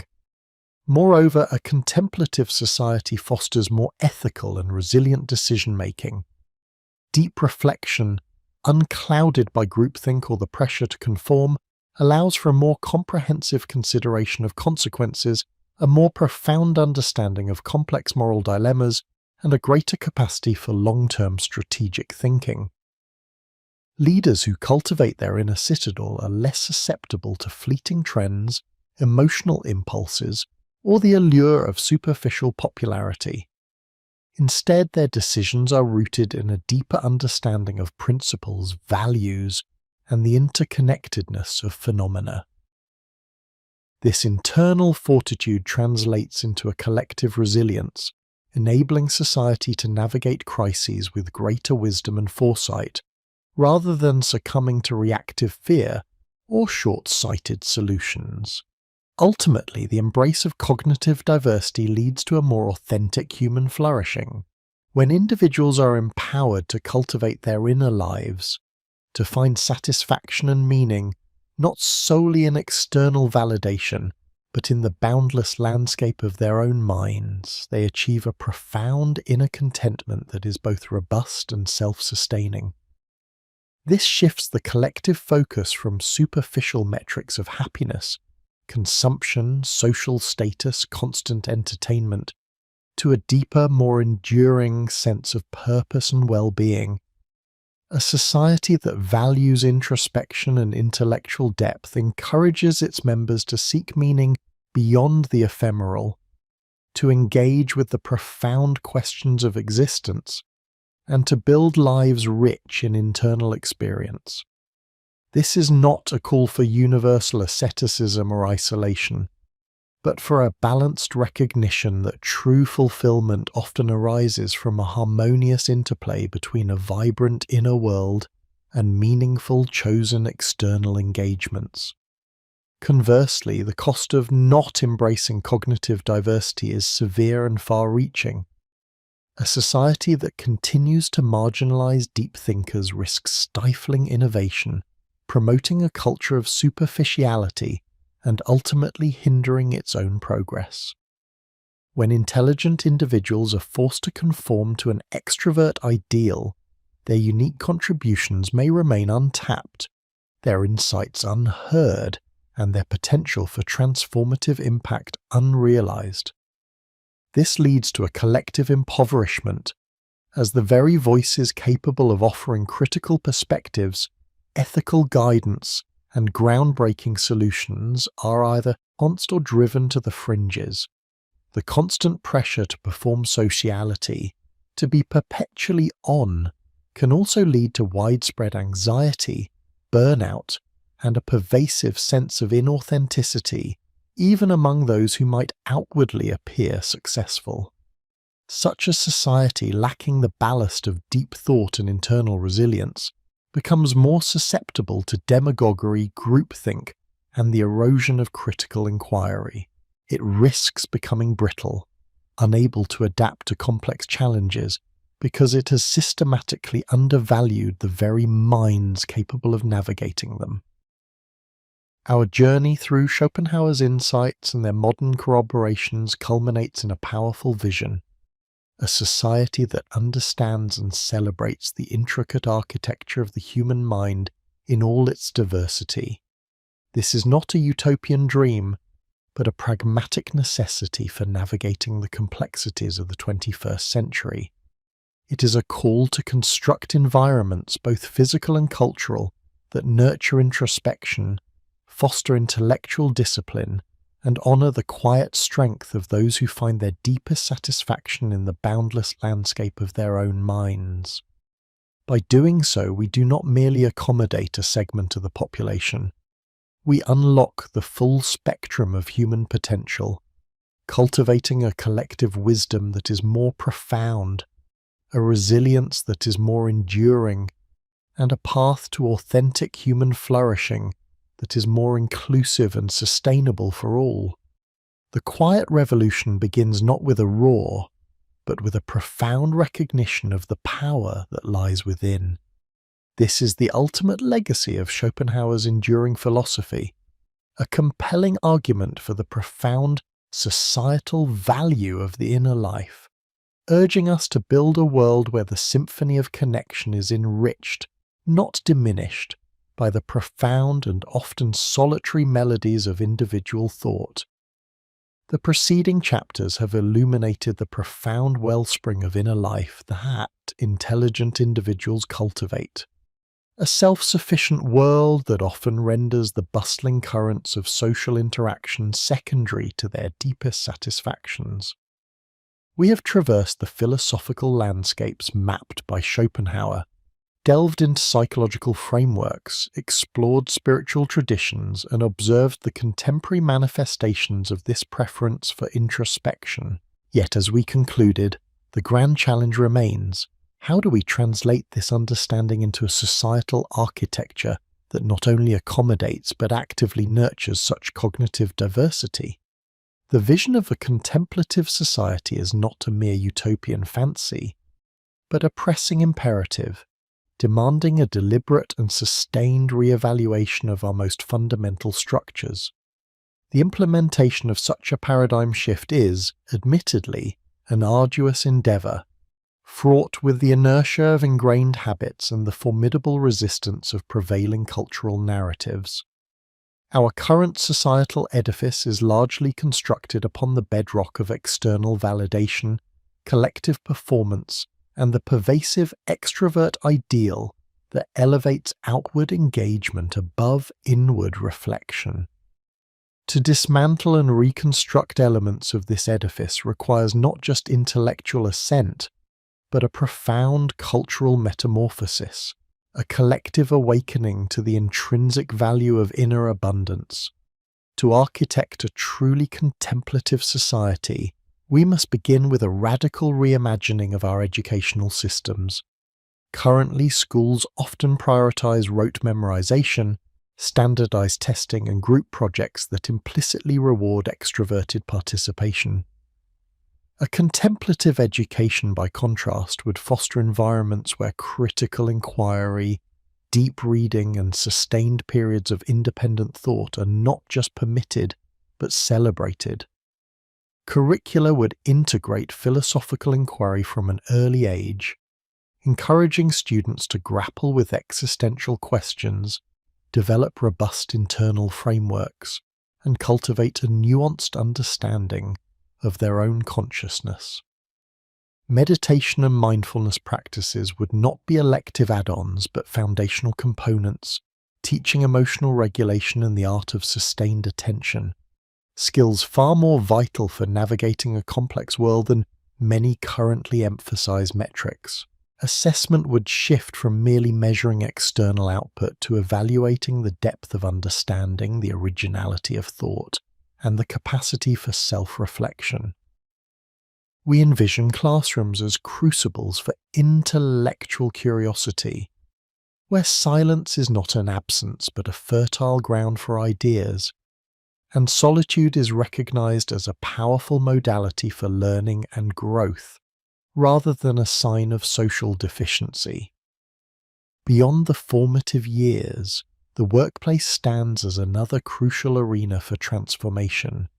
The modern economy, often driven by constant connectivity, open-plan offices, and the relentless pursuit of collaborative synergy, frequently stifles the very conditions conducive to deep work and innovative thought.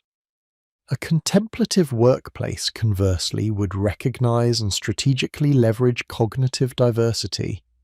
It would champion flexible work arrangements, including remote work, not merely as a concession but as an optimal condition for many intelligent individuals to achieve peak focus and productivity. It would design physical spaces that offer both opportunities for collaborative engagement and inviolable sanctuaries for concentrated effort. Performance metrics would evolve beyond mere team participation to encompass the quality of individual contributions, the depth of analytical insight, and the capacity for independent problem-solving. Leaders would be trained to understand and value different communication styles, recognizing that profound insights often emerge from quiet contemplation rather than boisterous brainstorming sessions. The quiet quitting phenomenon, often misconstrued as disengagement, could be reinterpreted as a nascent societal yearning for a deeper, more authentic alignment between personal values and professional endeavor, a signal that the inner life is demanding its rightful place in the professional sphere. Perhaps the most challenging, yet ultimately most impactful transformation must occur within our cultural narratives. From media portrayals to social expectations, we are inundated with messages that equate happiness with constant social engagement, material acquisition, and outward success.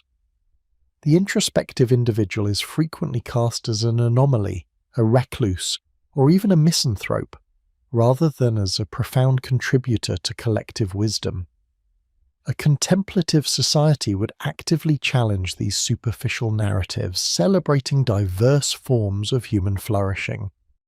It would highlight the contributions of thinkers, artists, scientists, and spiritual leaders who have found their greatest insights in solitude.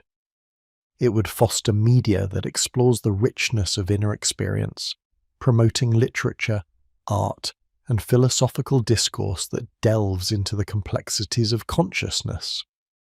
Public discourse would shift from the sensational and the superficial to the substantive and the reflective, encouraging thoughtful deliberation over reactive pronouncements.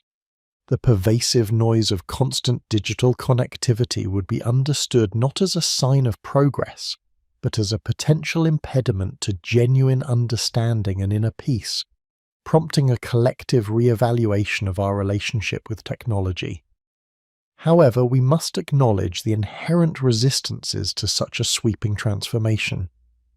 The deeply entrenched extrovert ideal is not easily dislodged. It is woven into the very fabric of our social interactions, our celebrations, and even our definitions of leadership. The economic pressures of a globalized competitive marketplace often prioritize immediate measurable outputs over the slower, more profound gestation of deep thought. Moreover, human nature itself presents certain obstacles. While intelligent individuals may find solace and fulfillment in solitude, many others find genuine distress in its absence, relying heavily on external validation and social connection for their sense of self.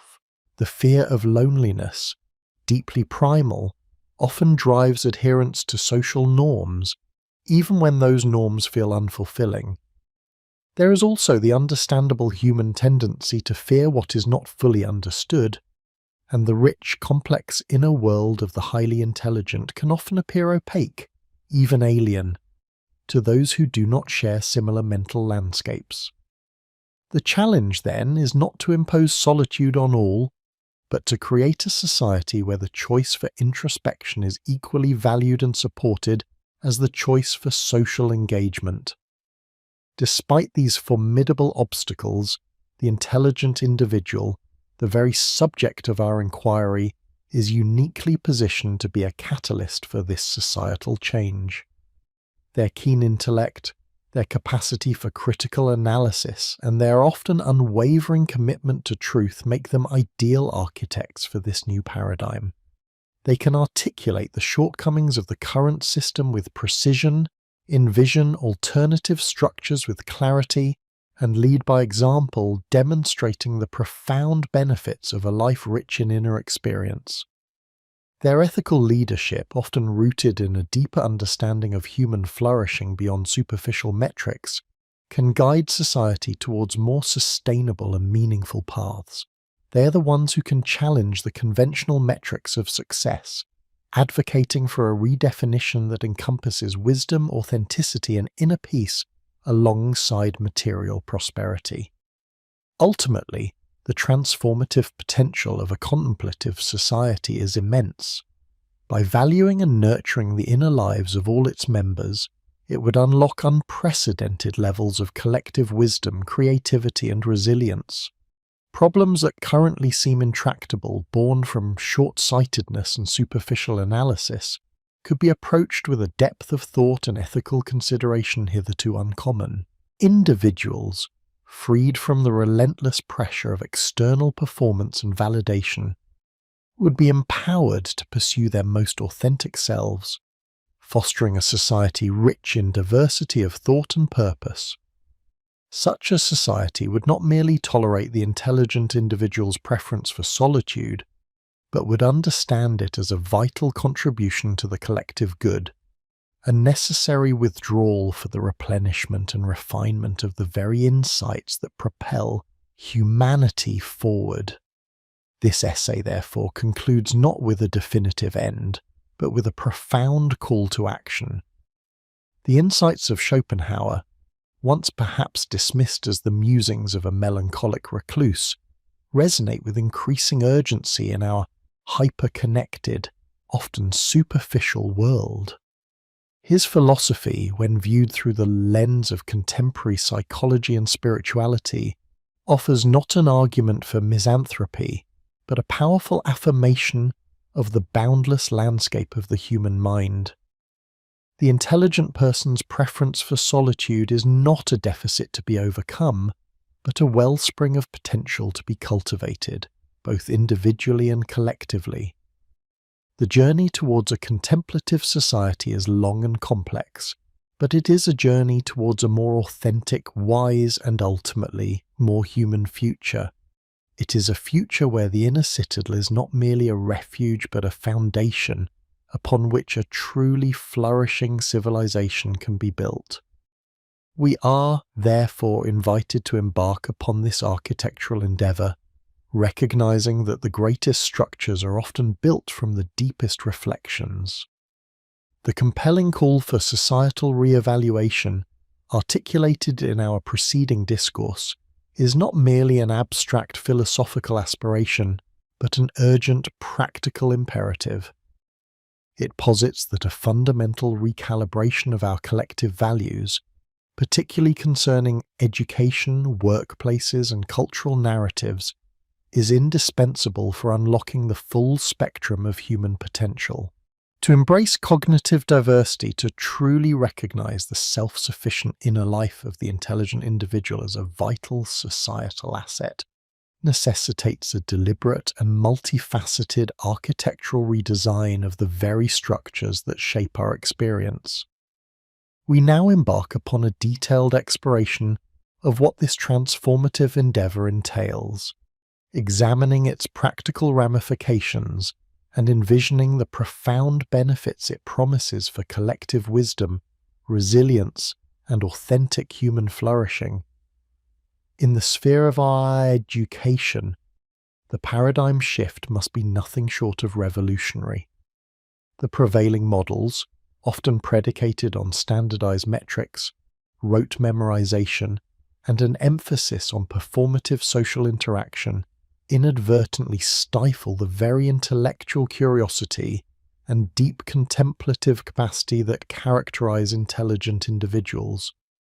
A truly re-evaluated educational system would transcend the superficiality of surface learning, fostering environments where profound inquiry, critical thinking, and independent research are not merely tolerated but actively celebrated.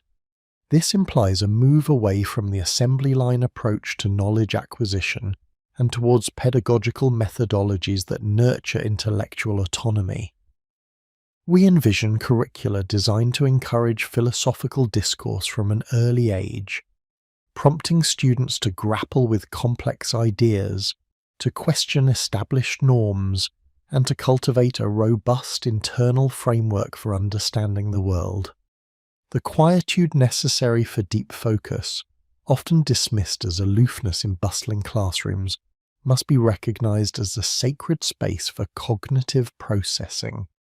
Educational institutions should provide dedicated zones for solitary study, allowing individuals to immerse themselves in intellectual pursuits without the constant pressure of external stimulation or social obligation. Furthermore, an understanding of diverse learning styles and paces is paramount. Not all minds operate on the same temporal or interactive rhythm. Some require extended periods of solitary rumination to synthesize information, while others thrive on intense, focused dialogue. A truly inclusive educational framework would honor these distinctions, offering flexible pathways that cater to the intelligent individual's propensity for self-directed learning and profound conceptual engagement. It is through such a nuanced approach that we can cultivate not just informed citizens, but truly thinking individuals capable of original thought and profound insight. the transformation extends with equal urgency to the modern workplace. The ubiquitous open-plan office, a physical manifestation of the extrovert ideal, often proves an anathema to the intelligent individual who requires sustained periods of uninterrupted concentration for deep work. The constant hum of activity, the impromptu interruptions, and the pervasive culture of visible collaboration can significantly impede the cognitive processes necessary for complex problem-solving, strategic innovation, and creative ideation. A reimagined workplace would prioritize output and insightful contribution over performative presence.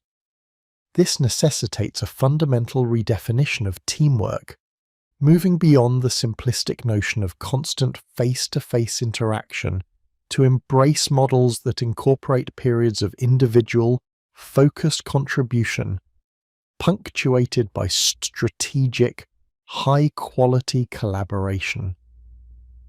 Remote work, or hybrid models that offer significant autonomy, are not merely perks, but essential conditions for optimizing the productivity and well-being of intelligent individuals.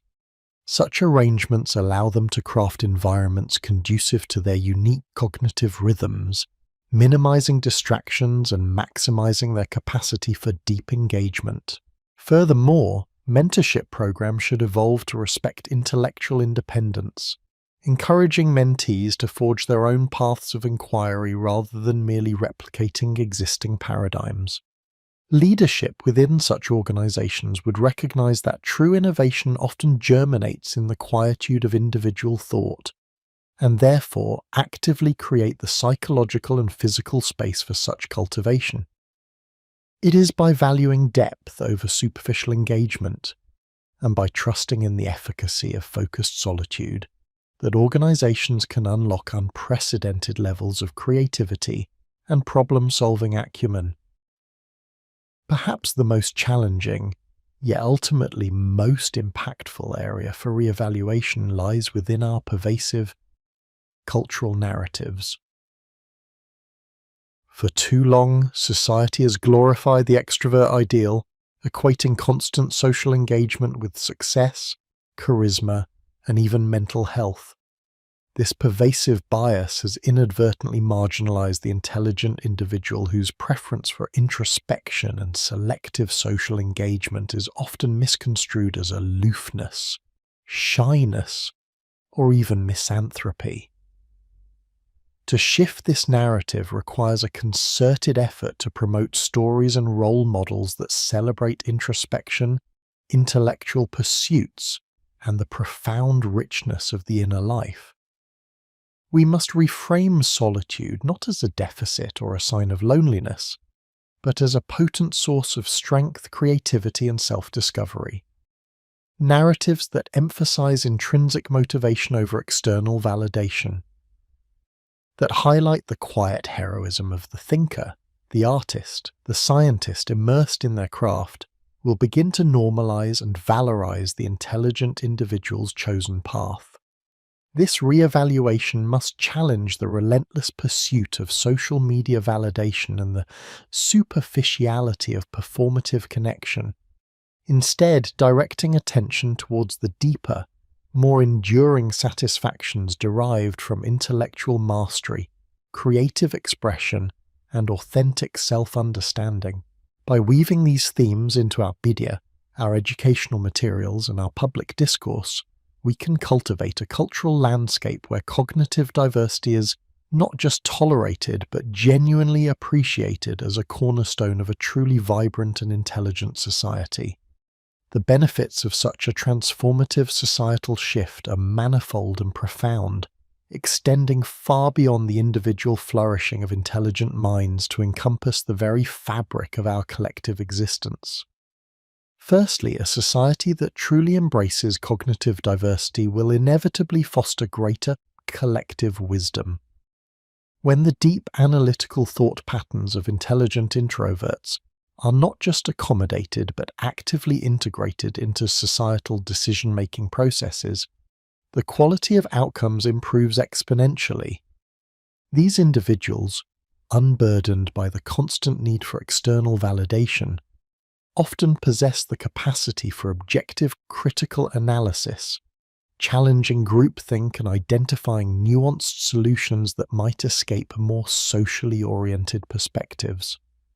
Their ability to synthesize complex information, to foresee long-term consequences, and to approach problems with a profound sense of intellectual rigor provides an invaluable counterweight to impulsive action or superficial consensus. By creating avenues for their insights to be heard and valued, from policy-making bodies to scientific research teams, society gains access to a richer, more comprehensive understanding of the challenges it faces and the opportunities it can seize. Secondly, fostering an environment that values inner strength and self-sufficiency inherently builds societal resilience. Individuals who derive their contentment and sense of purpose from within their inner citadel are less susceptible to the capricious whims of external trends, economic downturns, or fleeting social pressures. A populace less dependent on external validation is more stable, more adaptable, and less prone to manipulation by superficial appeals or populist rhetoric. This profound inner contentment, cultivated through intellectual discipline and emotional self-awareness, acts as an anchor, providing stability not just for the individual, but for the wider community. In an increasingly volatile and uncertain world, the cultivation of such internal fortitude across a significant portion of the population becomes a critical asset for navigating change and maintaining societal equilibrium. Finally, and perhaps most importantly, this re-evaluation lays the groundwork for authentic human flourishing. By moving beyond the often superficial metrics of success, wealth, status, social popularity, and embracing a deeper understanding of well-being rooted in meaning, purpose, and self-actualization, we unlock a more profound and enduring form of contentment. This aligns directly with Maslow's highest tier of human needs and resonates deeply with Schopenhauer's emphasis on finding satisfaction not in the external world, but within the boundless landscape of one's own mind. When individuals are empowered to pursue their intellectual passions, to engage in deep work that aligns with their intrinsic motivations, and to live in accordance with their authentic selves, irrespective of societal pressures, they achieve a state of profound fulfillment. This flourishing is not exclusive to intelligent individuals. Rather, their example serves as a potent reminder that true happiness stems from an internal wellspring, a lesson that can enrich the lives of all.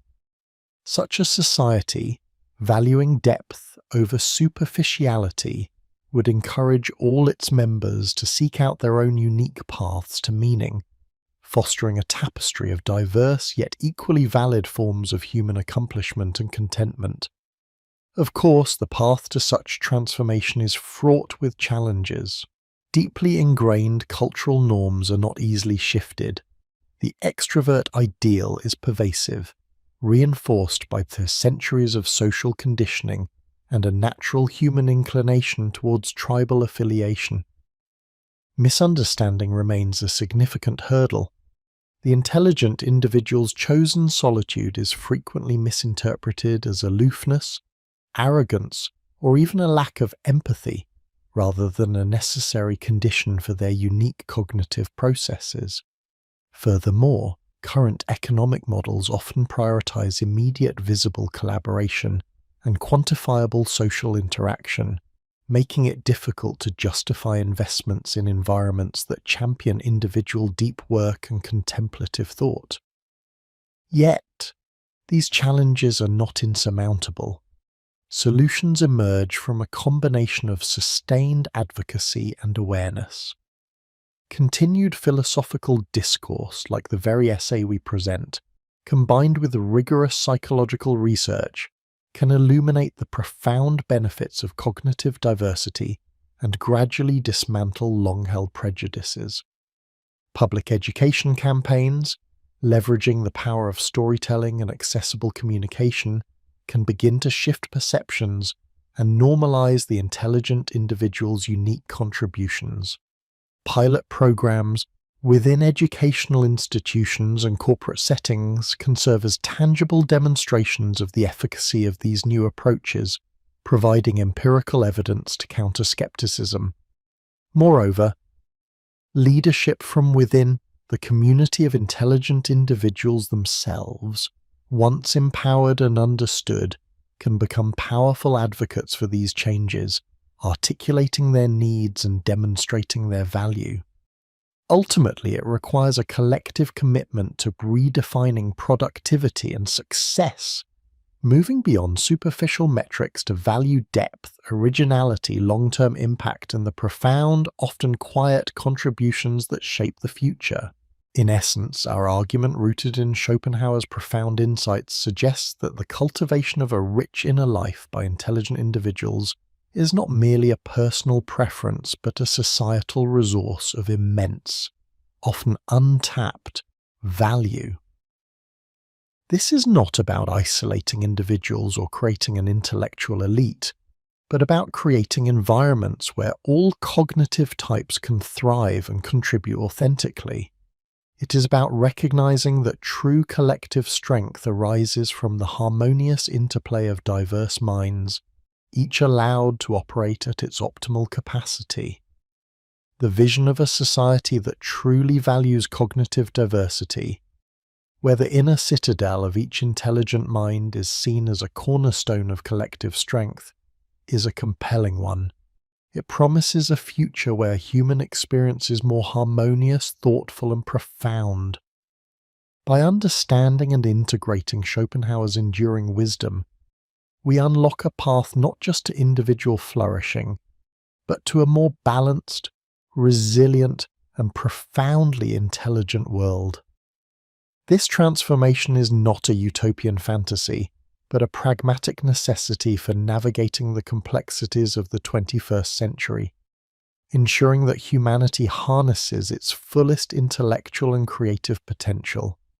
It is a journey towards a civilization that truly understands and cherishes the vast, intricate landscape of the human mind in all its diverse and magnificent expressions.